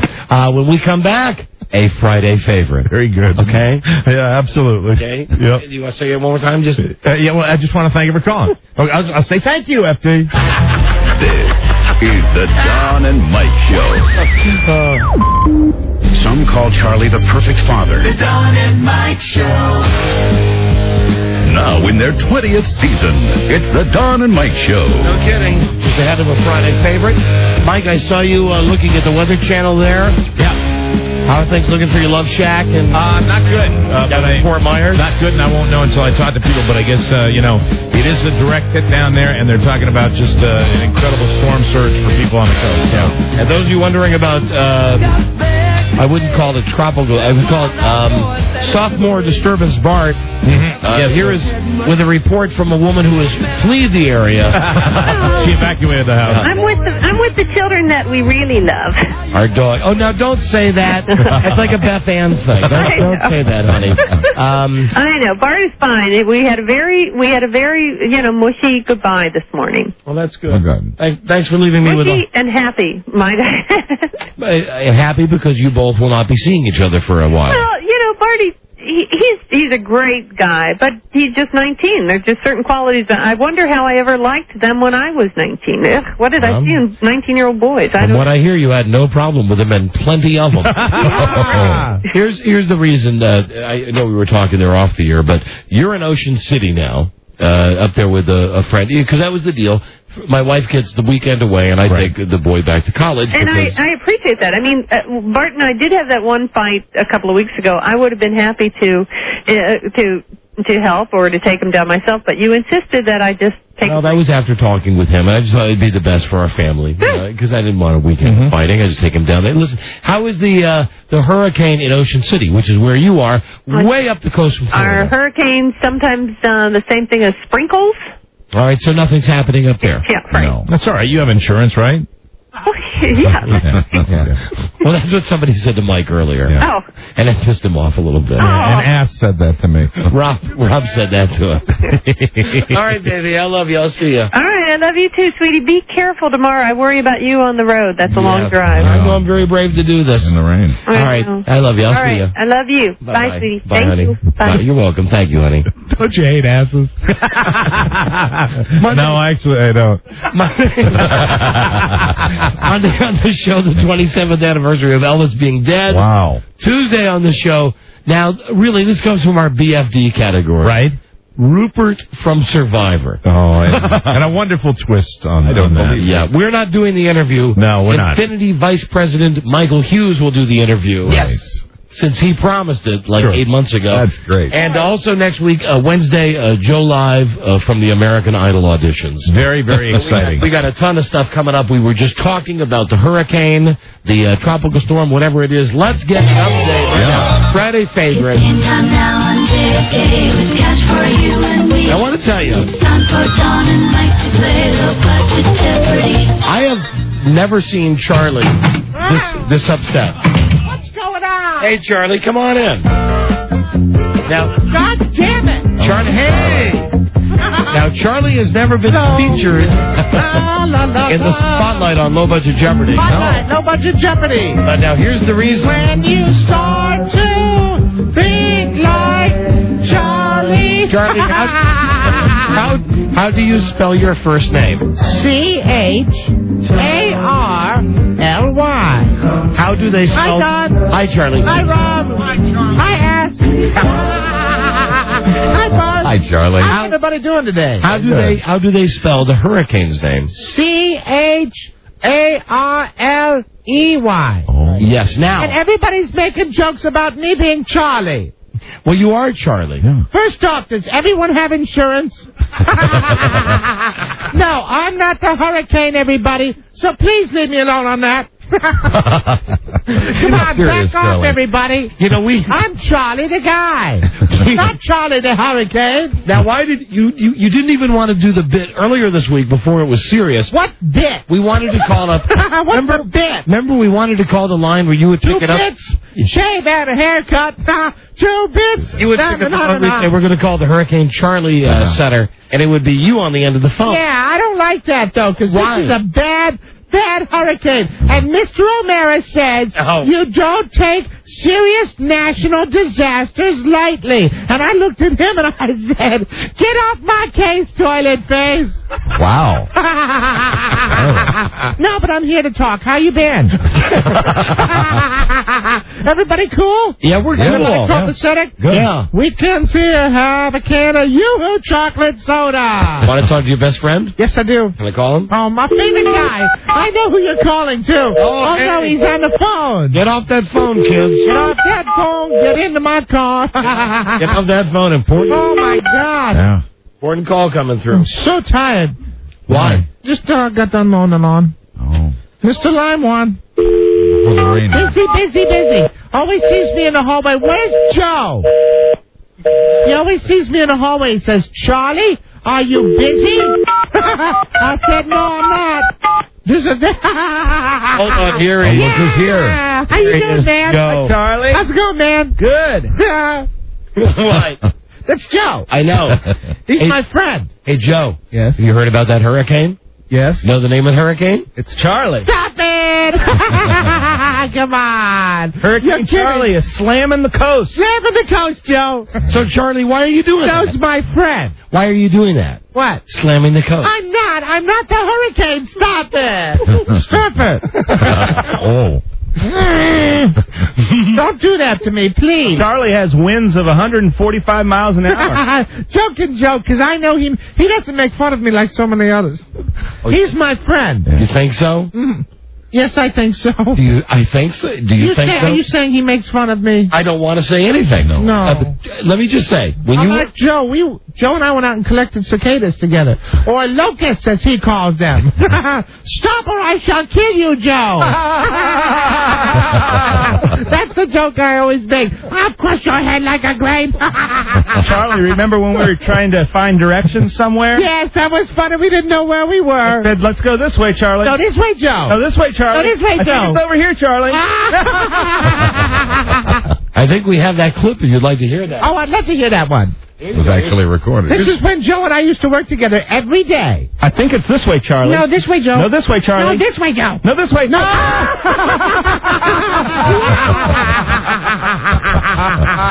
Oh, my God. Those were the days, huh, Joe? Memories. Boy, we had some good times. I'll tell you that right now. Yes, there is. Oh, man. You remember when we got naked? Charlie. I'm sorry. Oh, that's right. You told me not to talk about that. That's right. Remember, I'm sorry. these are things we speak not of. No. Hey, how's it Don't going? ask me questions about that. Wink, wink. Hurricane Charlie? I'm not Hurricane Charlie. I'm Charlie Stewang Stabanak. Ah! You got naked with Joe? Once a long time ago when I first started working here. Oh. I'll answer all your questions if Joe leaves the room. Would you leave the room now, Joe? Okay. Bye, friend. See you, buddy. Say hi to Tracy. Who's that? His girlfriend. Now, what's the problem with that? I just don't see him as much as I like to because he's always doing something with Tracy. Yeah. Have you met Beth Ann? Yes. And? She's very nice. Yeah. She talks very loud to me, though. All right. Really? I don't know. She talks to me. You know when you told people don't talk loud because they aren't the same as other people? They think you're... she does it all the time. Oh, she does card talk with you? Just now. Charlie, it's time to go on the show now. And it angered me. And so did all the Charlie stuff about the hurricane. But Joe and I got naked about... 5 years ago. And what were the circumstances? What happened? He was drinking. And what about you? I don't drink. You remember the one time I did? Yeah, I know, but then why'd you get naked if you weren't drinking? Well, there was olive oil and sand.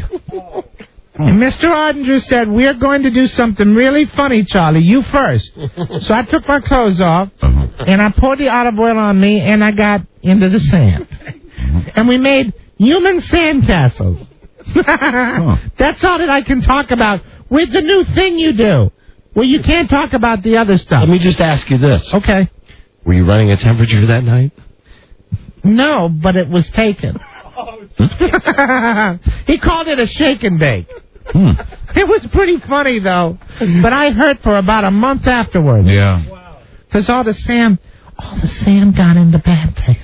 Hey, let's get an update right now. Rob, I need some kind of news music or something. Mm-hmm. See, where's that? Bum bum bum. Yeah, this thing. Yeah, here we go. It's time now for a Hurricane Charlie update.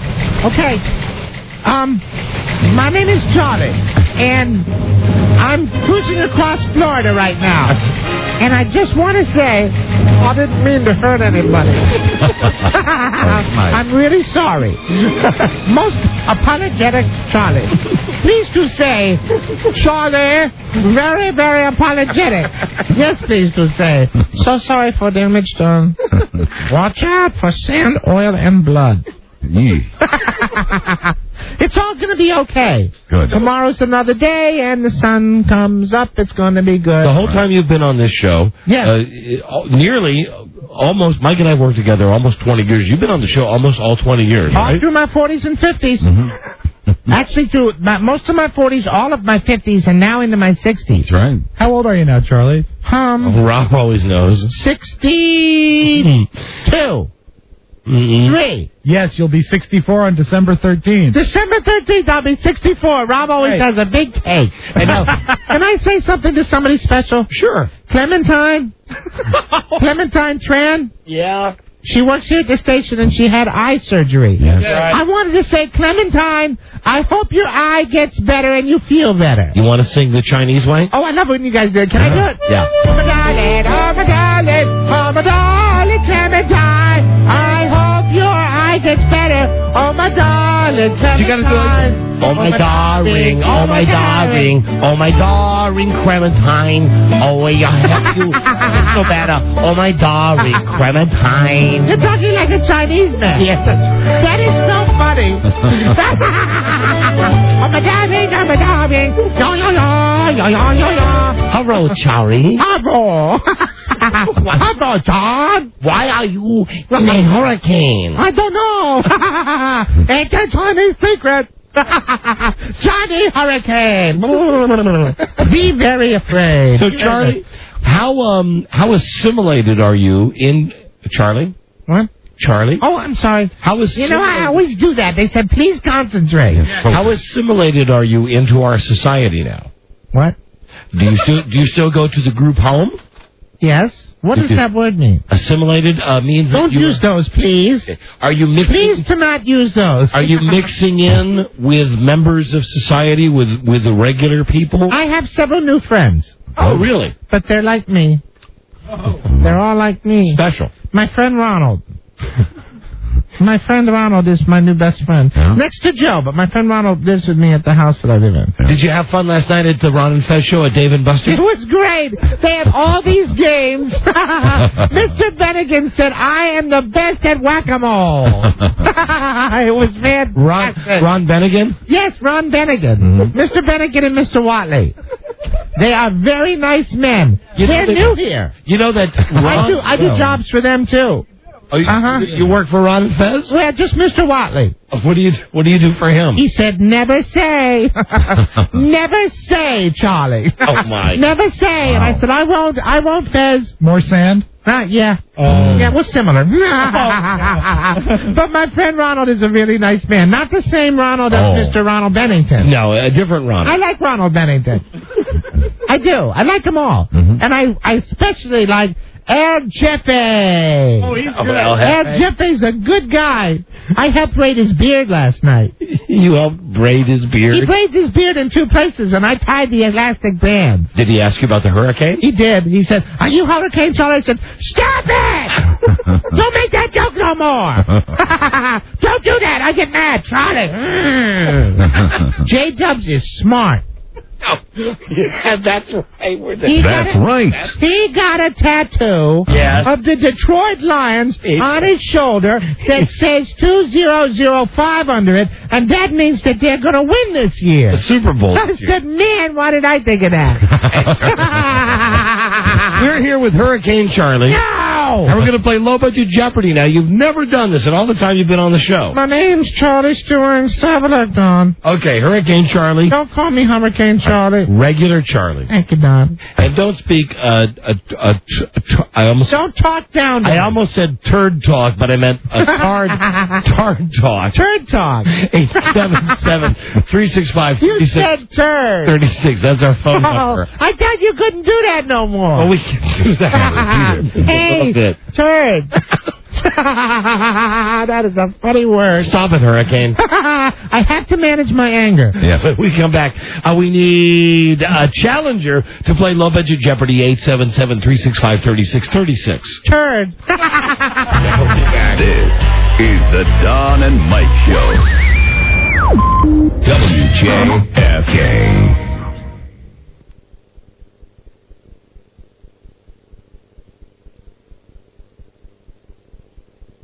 Hey, Charlie. Yeah, Don. We got nothing on the air right now. Oh, okay. We got nothing on the air. Oh, my darling. Oh, my darling. Oh, hold on. You know who this is? Some Nimrod with the traffic. Okay, can I talk during it? Like my friend Tom? Beltway in good shape out of Tyson's to the 270 spur. Outer loop, though, flow from the spur around the whole road. Washington's new low-fare airline is here. 300 daily flights from Dulles to 35 cities this summer. Hey, you can't hear us? FlyEye.com. You can't hear us? Independent there. Go that way. I'm Houston on the Don and Mike Show. WJFK. A small editorial comment.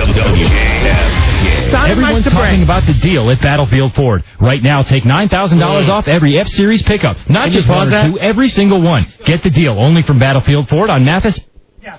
Maybe next time with the traffic. How about a little more traffic, a little less commercial? That's a good idea. That's just for me. And Charlie. Yes, and that one goes right to the top, to Mr. Lineman. And now back to these commercials. Avenue in Manassas. His name is Charles, but close friends call him Charlie. Yeah.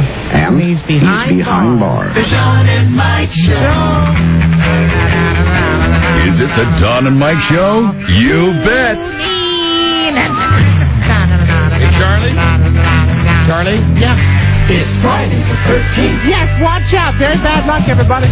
We're here with Hurricane Charlie. No, I'm not done. And we're going to play Low Budget Jeopardy. Oh, and although he's the only one in the world that would remember, Rob Spiewak remembers, even before he worked on our show. Right.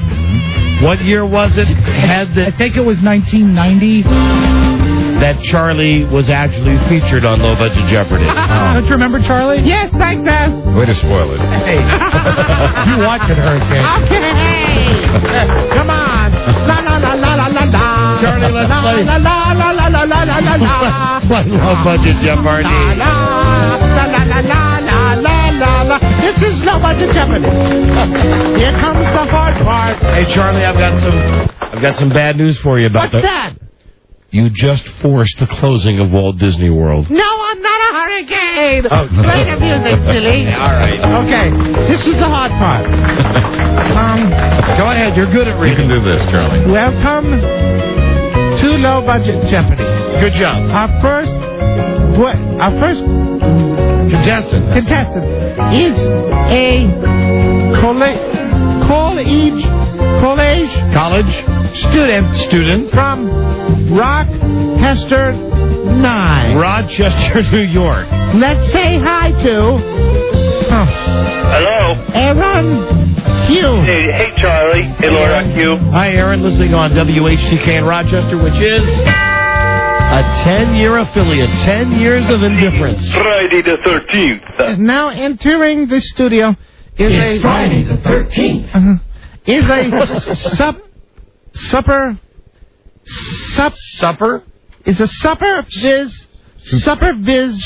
Supervisor. Yeah, okay, yep. From Portland, or let's say hi to Nick Trieger. Portland, Oregon, on 910 The Max, or whatever they call that station. Hello. All right, Nick? What's up, guys? What's the station? Is it 910 Max? Is that the station? Max 910. Right, Portland, Oregon. Max 910 on the radio, rock and roll. Okay, Charlie.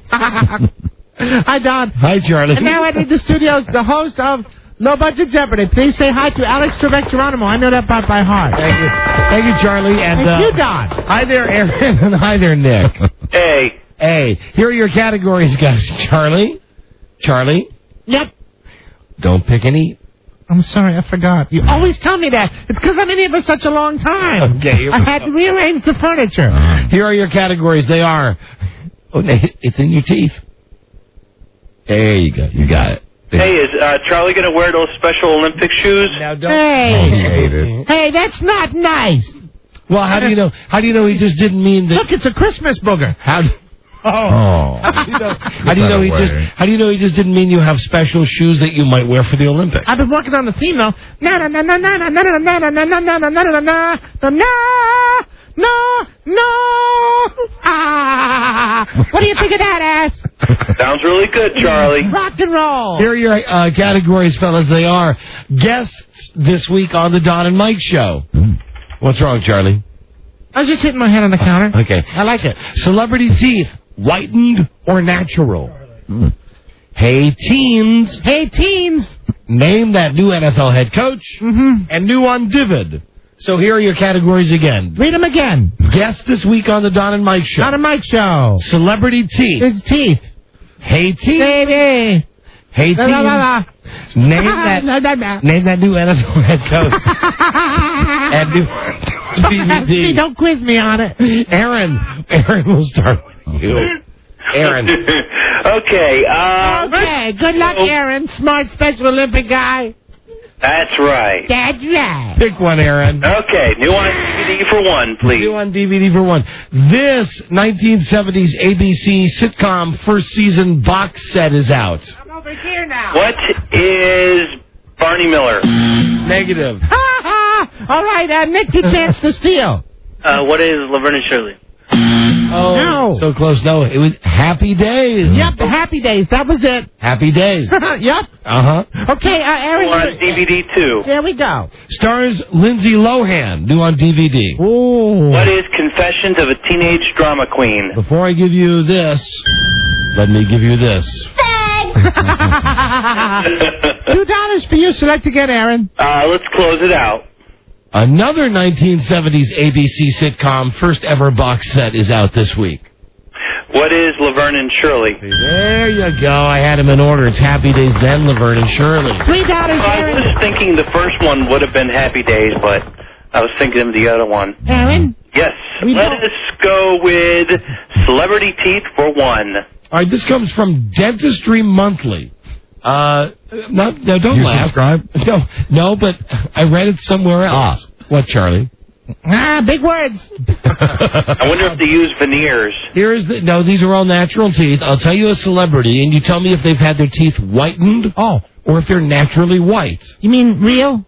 Well, I guess they're all real, but have you seen like the whitening strips where you can go to the dentist and get your teeth whitened? Nuh-uh. You can. Nuh-uh.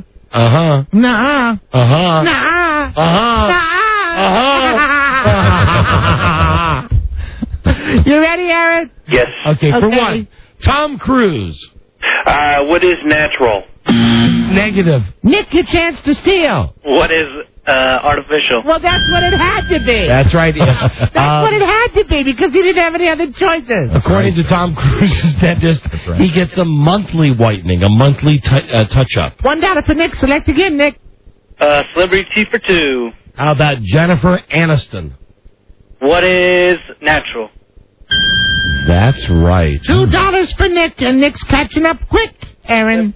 Okay, try again, Nick. For 3. For 3. Oh, Denzel Washington. That is whitened. That is not in the form of a question. Aaron, your chance to steal. What is whitened? Yes. $3 for Aaron. As Rob would like to do to everyone. Stop it. Just stop. You know how Ted Turner colorizes movies? Rob would like to do it the other way around. But that's another thing. And Denzel gets his teeth bleached and whitened. He's had it done 4 times. You're in control, Aaron. Okay, let's go with deaths this week for 1.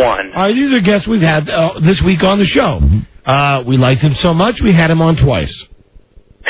What is Rick James? Nick, your chance to steal. Donut. You just have to listen to the show 2 days this week. No, Huey Lewis. Huey Lewis. I knew that. Damn it. No, you didn't. And Aaron, you're in control. Yes. Okay, I thought it sounded like deaths. Okay, guests. Maybe you should try to listen a little harder. Right, guests. Guests. That's Guest. Guests for 2. His real name is Dan something, but this guy has a website. What is Bill Smith? No. Nick, your chance to steal. What is Les Moonves? I don't know. Nope, it's that dude, Santa Claus. Yeah. Oh, yeah, I remember that. I'm sure you remember it, right. His name is... Hold on. What, Charlie? Hold on, his name is... Hang on. What, Charlie? Hello, is that you, Aaron? Aaron? Yes. Aaron, pay attention. Yes, sir. You're not paying attention, and you're talking too much. You're being taught by a tard. Santa Baby is his website. His name is Dan Slipetsky. Right. That's his real name, but he looks just like Santa Claus. Yes, he does. All right, Aaron, now you can talk. Okay, let's finish out guests this week for 3. He hung up on us. No, I'm here. Hello? That's a ass. That's the clue. Take some points away, Don. Take some points away. Oh. Please. Okay, take $1 away. $1 away from Aaron. Okay, And now it's Nick's chance to steal. Who is Les Moonves? There you go, correct. President of CBS. Hung up on the $1 for Nick. Go, Nick. NFL coaches. All right, name that new NFL head coach. Here you go. He's the new head coach of your Buffalo Bills. Oh, come on. Don, I have a question. I made a mistake with my math. Yes, Charlie? What was the last dollar value for the last one? 3? It was $3. I only gave him 1, so he gets $6, and he's almost caught up. And now, Aaron, it's your chance to steal. Who is Mike Mularkey? There you go. Good for you. $1 for Aaron. New NFL coach for 2. He's the coach of your Arizona Cardinals. Who is Dennis Green? Right again. $2 for Aaron. Here we go for 3. He's the new head coach of your Chicago Bears. I don't know. Nick, your chance to steal. Who is Tom Coughlin? No. Negative. Lovie Smith. And Aaron, you're in control. Let's go with Hey Teens for 1. Lovey. Hey, teens. Hey, teens. Charlie, how long ago was it that you were a teenager? About 5 years ago. No, really, how old are you now? I don't know. Rob just told you. I don't remember. You're 64? 63. Soon to be 40. Yeah, I remember now. I'm 63. So it was like 50 years ago. No. Yeah. No way. Yeah, way. Come on. Way. No way. Way. No way. Way. No way. Way. Way. That's the greatest game. Infinity. That is the greatest game. You play it so well, Don. So do you, Charlie. Thank you, Don. Hey, teens, here you go. For one, this pop siblings' first CD entered the charts at number 1. Who is Ashley Simpson? Right. $1 for Aaron. Select again. Hey, teens for 2. This computer game, not NFL, was released last week. It's a good first-person shooter game. What is Doom 3? $2 for Aaron. Hey, teens for 3 to close out. All right, last question on the big board. Number of MTV Video Music nominations garnered by the talented Mr. Jay-Z. What is 4? No. Nick, your chance to steal. What is 7? No, we got 6. 6. And that's the end of the first round? That's it, That's Charlie. the end of the first round of the game. Okay, now who's got what, Charlie? Aaron has $13. Nick has $6. All right, guys, we physically force you both to bet it all in the final Low Budget Jeopardy. Here we go. Here's your category. Old guys. Although I'll tell you, this guy is, he's roughly your age, Charlie. Oh, really? Yes, we need in the form of a question. Here's our answer. It's the current age of the formerly funny Chevy Chase. Chevy Chase. Chevy Chase. The current age of the formerly funny Chevy Chase. Chevy Chase. Don't forget to answer in the form of a question, guys. No. What? I'm having so much fun doing this. I can't believe it's been almost 20 years. It has been. It has. It has. It has. It has. I know you are. I know you are, but what am I? Infinity. Ow. You're great at that game. My brain hurts. Guys, answer in the form of a question. Good luck. All contestants on Low Budget Jeopardy will receive a box of Charly candy. Hey. Yay! Leftover from Halloween. Each box has pieces of my favorite candy in it. And in one of the boxes is a special surprise. What's the surprise, Charlie? Well, if I told you that, it wouldn't be a surprise, would it? No. The salmon. Happy Halloween. A few months early. Now back to Fox Low Budget Jeopardy. That's the back to Roundabout. Me with cash for you and me. Nice to play Low Budget Jeopardy. Yeah. Who do we want to talk to first here, Charles? Nick first. Okay, let's go to Nick in Portland, Oregon. Nick, it's the current age of the formerly funny Chevy Chase. What is the wrong answer? 64. No. You're right. That is wrong. That knocks you down to 0, Nick. Aaron in Rochester. Aaron, shut up, Nick. Aaron, if you have the right answer, you're the winner. Yes, what is 61? Oh. Negative. What was so funny about that, Charlie? Because Aaron lost. Yeah. That pleases Charlie. Chevy Chase is 60. 60 for Chevy Chase. So funny. That means... Actually, he is 61. Who said that? 1943 he was born. Hey, dummy, go to imdb.com. That's what I'm looking at. 1943, October 8th. That would make him 61. It is year 2004. How about you check out the current issue of Entertainment Weekly magazine, the one that has Julia Roberts on the cover, where they do an extensive article on Chevy Chase, and on more than one occasion refer to him as the 60-year-old actor. No, according to U.S. Internet Movie Database, October 8th, 1943. Who is this that's saying this? Aaron. Aaron. Hey, Aaron? Yeah.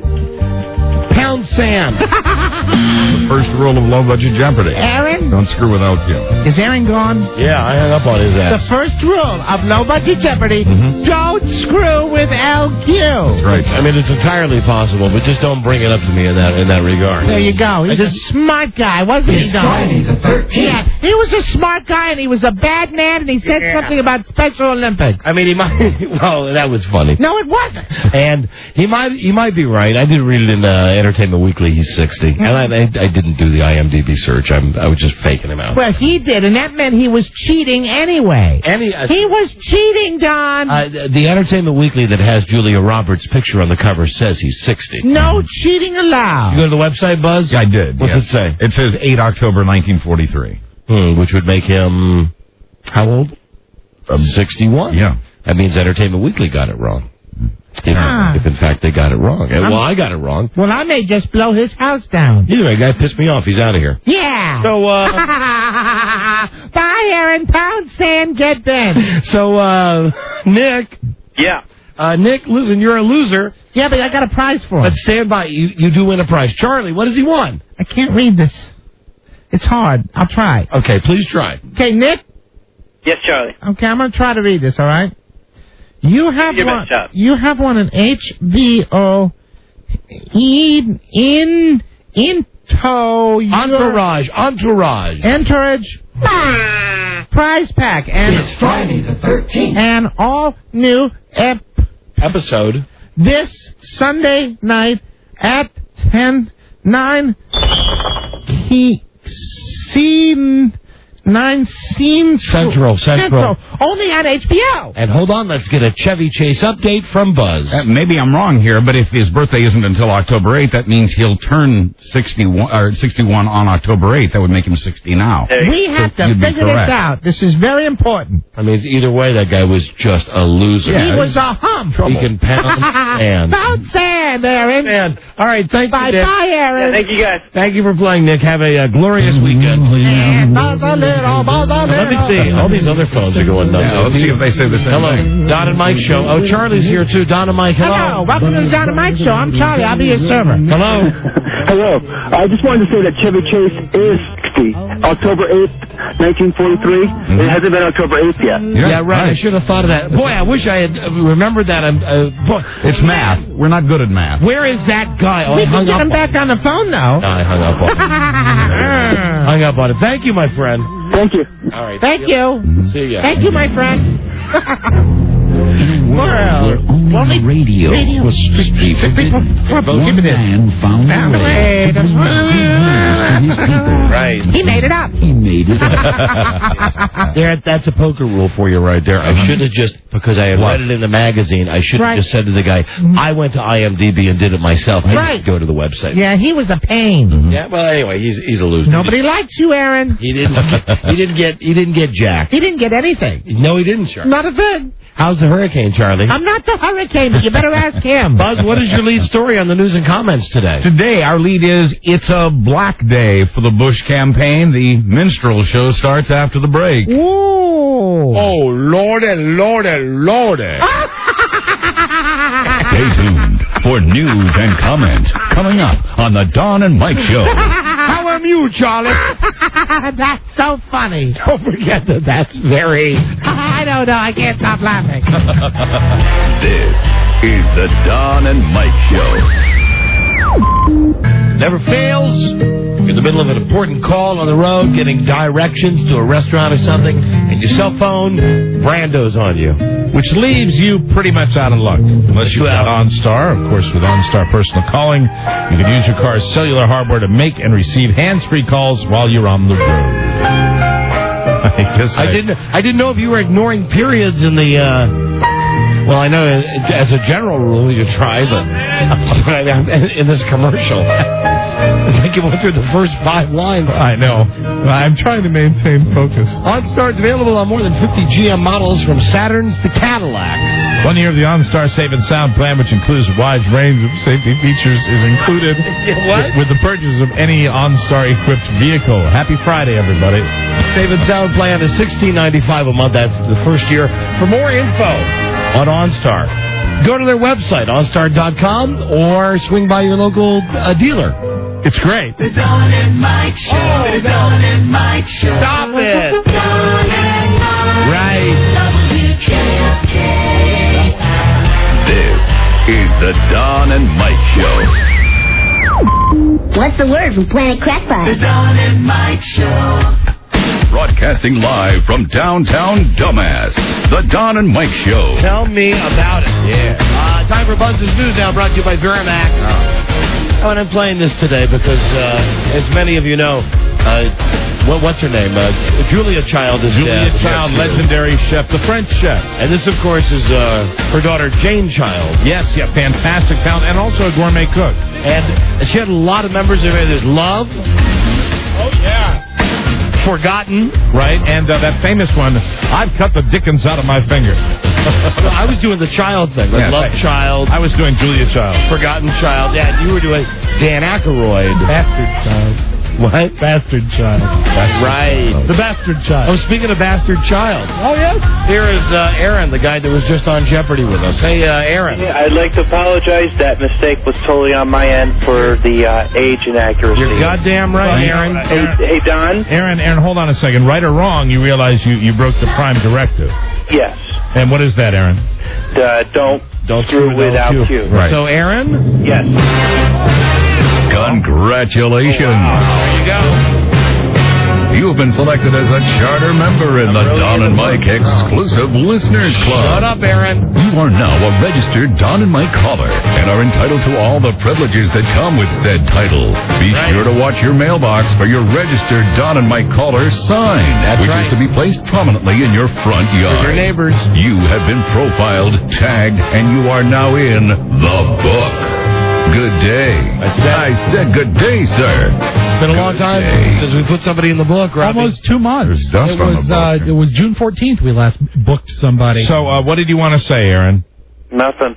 Well, and I hung up on him anyway. Yeah. What's his number? Aaron shall now be known as 000000018. Hey, that's pretty good. We've only put 18 people in the book. That's not bad. We just started that like the first of the year. I think that's a good thing. I love it. It's time for Buzz's News and Comment now, brought to you by Viramax. Someone call for a doctor? Doctor developed and clinically tested. It really works. Viramax, 1-888-TRY-VMAX. Now here is Buzz. John Kerry is a white man, according to a new pro-Bush ad that's running on black radio stations. The fact that Kerry is actually white has sent shockwaves through the African-American community, just not the way Bush supporters had hoped. Quoting a black actor in the commercial, our community doesn't need another wishy-washy rich white politician, and boy, does Kerry come across as rich white and wishy-washy. The ad also questions the mixed racial background of Kerry's wife. A group called People of Color United says the ad will backfire on Bush.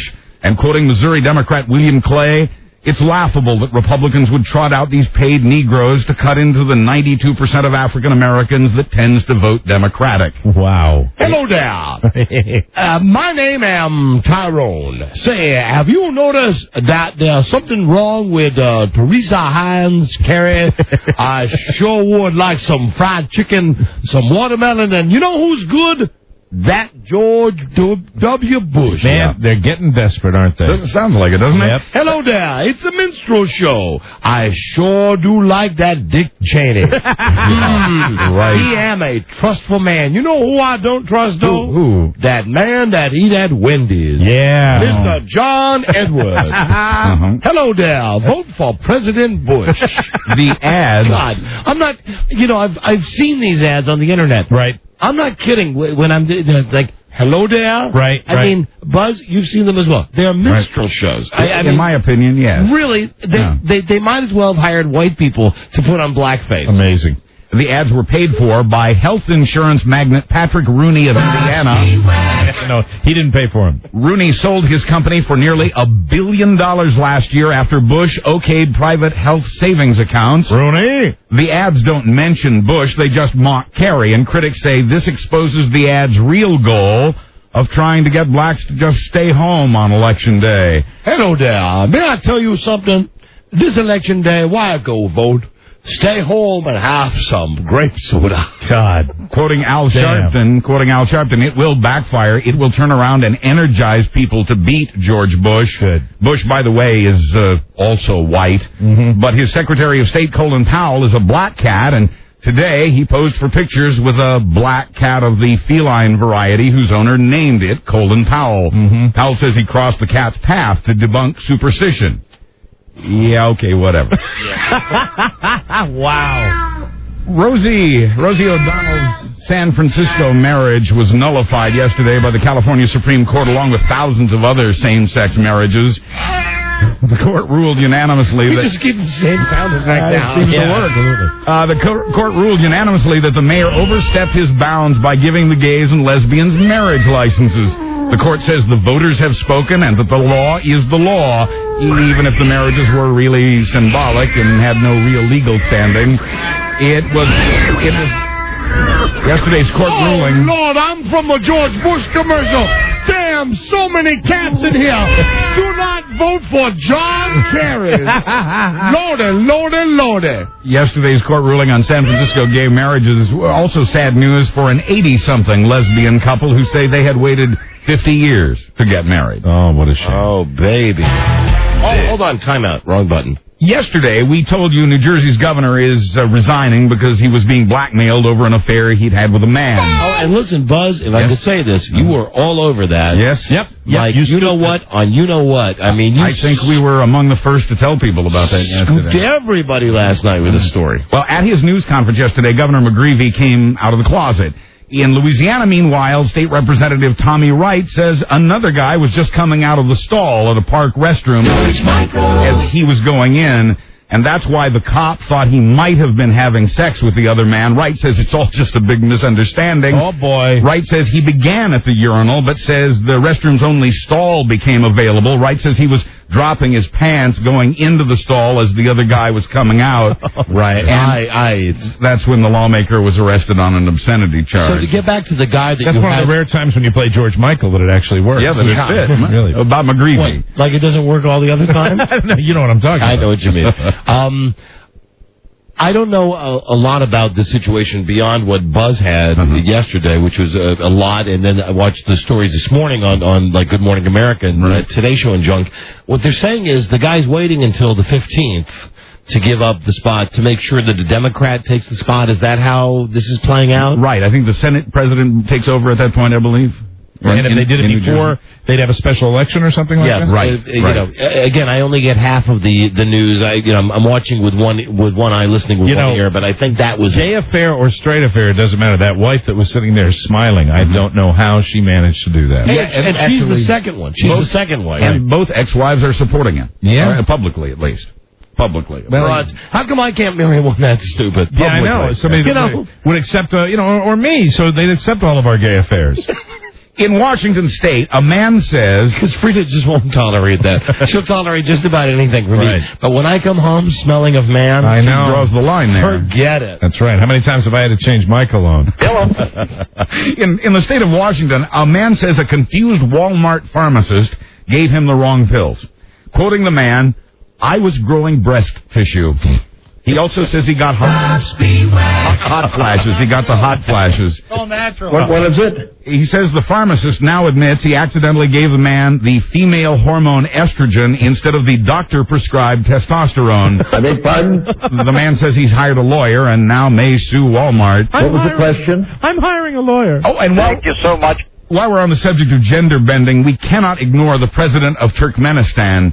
This guy's nuts. He rules his country on whims. He has banned gold teeth. He's ordered golden statues of himself put up everywhere, which may explain what they did with all the gold teeth. Right. He docked one of his government ministers their 3 months' pay for imposing a sales tax. He's built a spa for horses, and he's made his book about morality part of the country's driving test. And he is crazy because... And now... This is the way you'd do it if you could. Yeah, it's like my plan, my blueprint. Yeah. Now the president of Turkmenistan has ordered that people on TV stop wearing makeup because he says when they do, he can't tell the men from the women. I'd have to disagree with that. And when I was watching Sports Center Old School this week with George Grand, I didn't see him, but I did see Gail Gardner. Oh dear, so did I. Let me say hello, Wall. Yes, hello, Wall. Hello, other side of Wall. It's been a long time since she's hit the wall. Right over the wall. Since she went to work at the potato chip factory. That's right. And now a few words about... That's right, FG. FG. Fat Gail. FGG. That's it. FGG. Now a few words about death. Have you ever been on a high-rise elevator and worried about the cable breaking and you plunging to your horrifying death? I sure have. Well, Never. Turns out down is not the only direction to fear. In New York's Times Square yesterday, an elevator slammed to the top of a building, crushing the operator inside. The elevator car... that's not funny. The car skyrocketed to the top as the elevator operator was actually on his way down. It's Friday the 13th. Quoting a coworker, the floor shook. It was like an earthquake. Confidence is good, but don't push your luck. How about my great indifference? I know a guy dead. This will get your attention then. Yesterday in Jakarta, Bali, a skydiver had just broken his freefall record and decided to go for a victory jump. Officials say they will investigate why his chute didn't open that time. Oh, too bad. Now I'm smiling. 3 of the man's brothers died 8 years ago when their skydiving plane crashed. Someone doesn't like them. You know you have chosen Now I'm giggling like a schoolgirl. Oh, well, hold on to your sides. You may have chosen a bad funeral home if you see fluid leaking out of the coffin.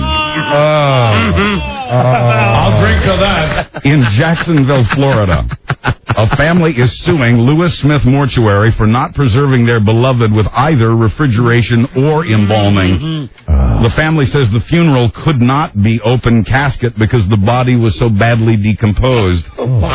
They say at the service, the smell was so bad, the minister got ill and left. God. And then they saw fluid leaking out of the coffin. Same fluid they heard sloshing as pallbearers carried the casket. Oh, my God. You know, just find me Just find me the ocean sound effect. That would do. Yeah. I mean, we're looking for like a blub, blub, blub, blub, blub.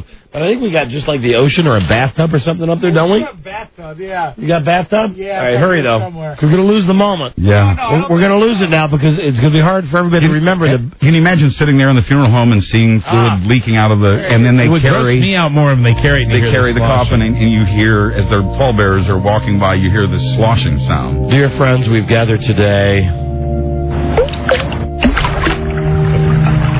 to remember Alan Line 1. We are now carrying the casket to the funeral home. Oh, my God. And what is that sound? It's leaking. Yeah. Leaking all over my shoe. Why couldn't he have gone first class even in his last moments? Had to go with the cheap funeral home. Pennywise. This eulogy sponsored by Gold Bond Powder. That is one leaky coffin. Well, that sounds bad. And it's heavier. Our laughter in the face of death continues after the break with a story about autoerotic asphyxiation. Hey, your favorite. Oh, wow. It's like the all turn-on segment today, Buzz. Man, I am so hot. We will be right back. This is the Don and Mike Show.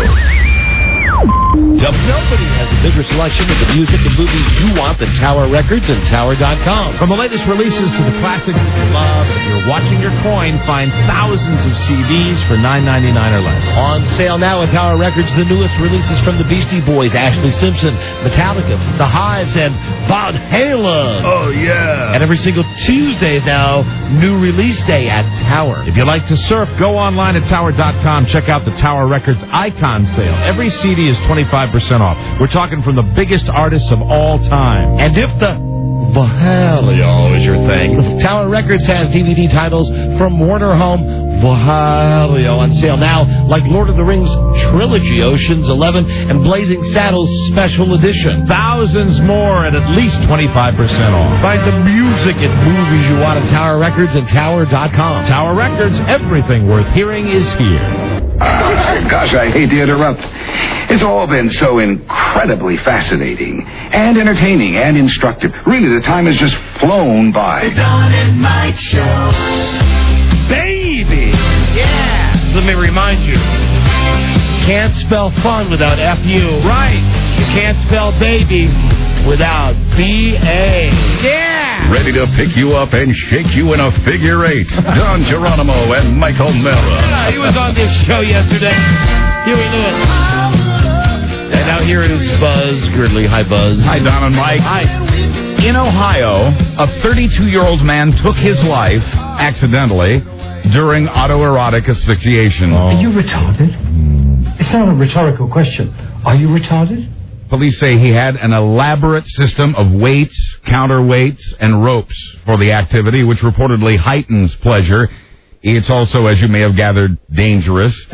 The insurance company refused to pay death benefits to the man's mother, saying the man died from a self-inflicted injury. Insurance companies don't pay out for suicide. You have Marcia out buying ropes and weights right now. And insurance, because now an Ohio court has ruled that the man didn't mean to kill himself, that his death was an accident, and that the insurance company does have to pay. Well, I think that's right.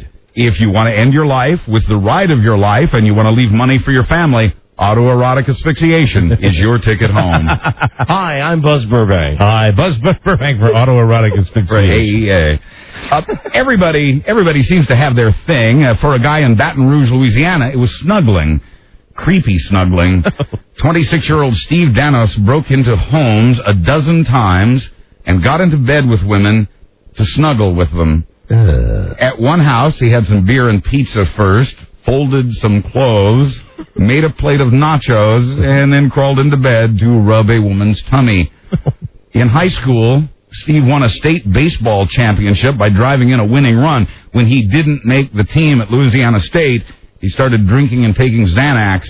Don't forget that Baton Rouge, seriously, means red stick. Yeah, that's right. Stick. Red stick. Always remember that. We've been there. Baton Rouge. Baby. On probation for 5 years. Rub my tummy. Baby with a B.A.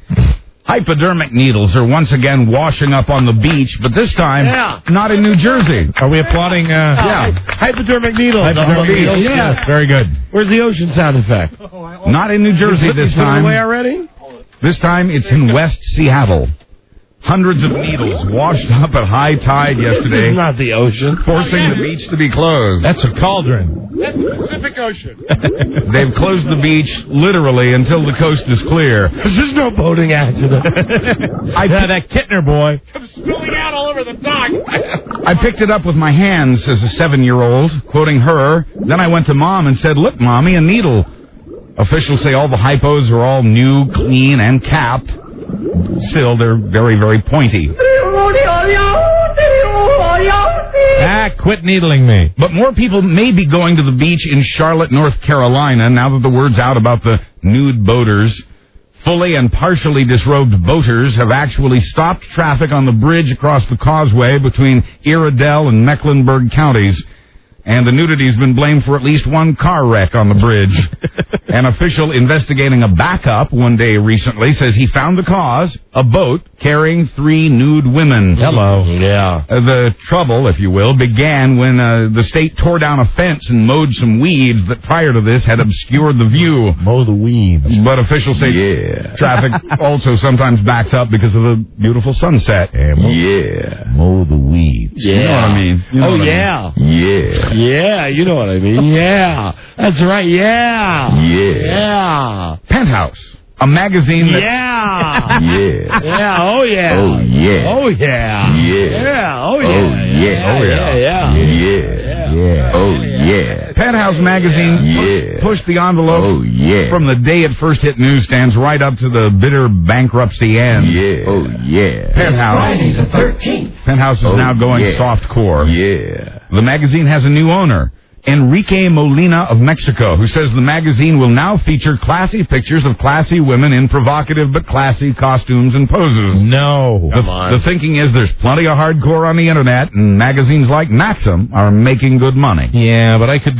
don't we all agree we could use a little more in Maxim? You know what I mean? Yeah. I mean, come on, take off the bikini. Take off the bikini. I agree. The owner of a gym where Angelina Jolie and other stars work out has been arrested for the cameras he hid in the women's locker room. Oh, God. The cameras were hidden in...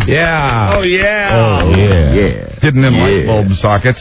The Genesis Gym is in a resort town in Namibia, and one of its owners, Heinz Laub, is in jail. Hi. Hello. Hi, this is Wolfram Jurecek from Germany. Yeah. Never forget. Right. The Don and Mike Show. Hi, it's Heinz. I will put the cameras in the light sockets to get the picture of the tattooed Angelina Jolie. No word yet on whether there's video of Jolie, but local officials say that the actress may have inspired the gym manager to get into the movie business. How are you anyway? That's it. How are you?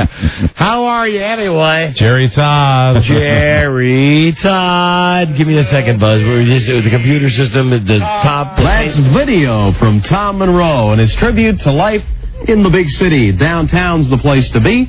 From Tom's disc entitled Tom Monroe Sings Petula Clark. Little help from Mike McDonald and the Doobies on that one. On the Jerry Todd Show, nice to be with you. Whoops, we got the wrong super up there. Let's try that. On the Jerry Todd Show, there we are. Good morning in the wee small ones of a Saturday morning. We've got some fine video for you and a little chat and hopefully lots of fun. And we'll have some more video for you, but first, let's pay some of those bills. Jerry Todd Show. A Pennsylvania state trooper and his wife are suing his bosses over their right to enjoy strippers. Hey, I like that. Omar and Billy last enjoyed strippers at a surprise farewell party at a steakhouse. They say no laws were broken and that the investigating into the party by his bosses violates their First Amendment right to free expression. Yeah. There wasn't even any alcohol involved. Omar says he's really being punished because his wife wrote a critical letter to the bosses. That, says Omar, violates the Hitler rule. That rule, he says, requires Pennsylvania troopers to always be loyal to their superiors. Yeah. Okay, Buzz. And strippers in Tampa are asking for a clarification of a new law regulating how much booty they can show in clubs that serve alcohol. Oh, you'll be sorry about that. The law bans, and I quote, cleavage of the nates of the human buttocks. I can't even find a definition for the word nates. Better fasten your seatbelt, Buzz. But local dancer Jill Lauderdale seems to know, quoting her, at Hooters, when they bend over, they're showing nates. I don't want to worry about going to jail because my smiley faces are showing. Right here on the Jerry Todd Show here this morning. Her point is that strippers are being kept from showing what can easily be seen elsewhere, especially at the beach. Let me tackle that gruesome gummy giant alone, Buzz. All right, you go right ahead. In sports, Kobe Bryant will not waive his right to a speedy trial. Lawyers for Bryant say a request by the prosecution for a delay of the trial should be denied. The DA's requested the delay, saying he couldn't properly prepare his case until the judge makes some rulings. And finally, Jenny, she got her number. She had to wait in line, but Jenny, she got her number.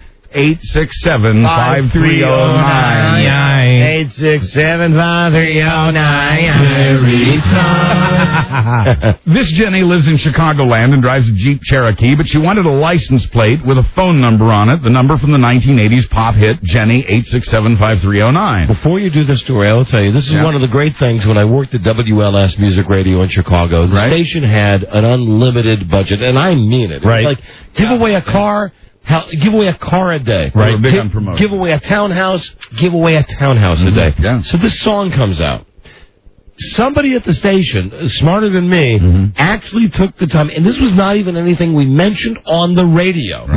They found in Chicago, 312 area code, 867-5309. So if you heard the song, this was the song by Tommy Tuton was out, you heard the song and you happened to just go, hold on a minute. People did this 867-5309. You would call it up and it would go, ring, Music Radio, WLS, and we never mentioned it on the air. Oh, really? Once. They just bought the phone number. Yeah, it just someone at the station said, we should get that exchange and do something with it. Because people were calling the number like nuts. And that man was Mike Beach. Hey, darling. Hey, darling. Well, Jenny in Chicago ran into some trouble. The new Illinois plates in that state are all numerals now, so she went to work calling state officials for over a year about their rule that you cannot have a vanity plate that's all numerals. Finally, she spoke with a woman who got it. Oh, my God, said the bureaucrat. It's the Jenny, I've Got Your Number song, and you're Jenny. Now at the Illinois DMV, they can't get the song out of their heads. I hope you have better luck this weekend. I'm Buzz Burbank on the Don and Mike Show. Yes, Mike. No. That's it. I want to stay in the sanctity of the studio. Go find out if your love shack is still standing. I most definitely will, and I'll report back on Monday. All right, I'll take my kid to college. And you'll report back on Monday. Yeah. And Monday, Elvis is still dead. That's our show on Monday. Our thanks today, Yolanda. Yeah, from Airline. From the A&E show Airline, which airs Monday night at 10, 9 Central on A&E. Have a great weekend. Please be safe, everybody. Love you, Frito. Love you, Bart. We'll be back Monday with a new episode. Next week, Elvis Death Day, Rupert from Survivor, Joe at American Idol, and we'll finally get to the new Secret Sound. Good day to you, sir. Good day to you, sir. Good day to you, sir. Good day to you, sir.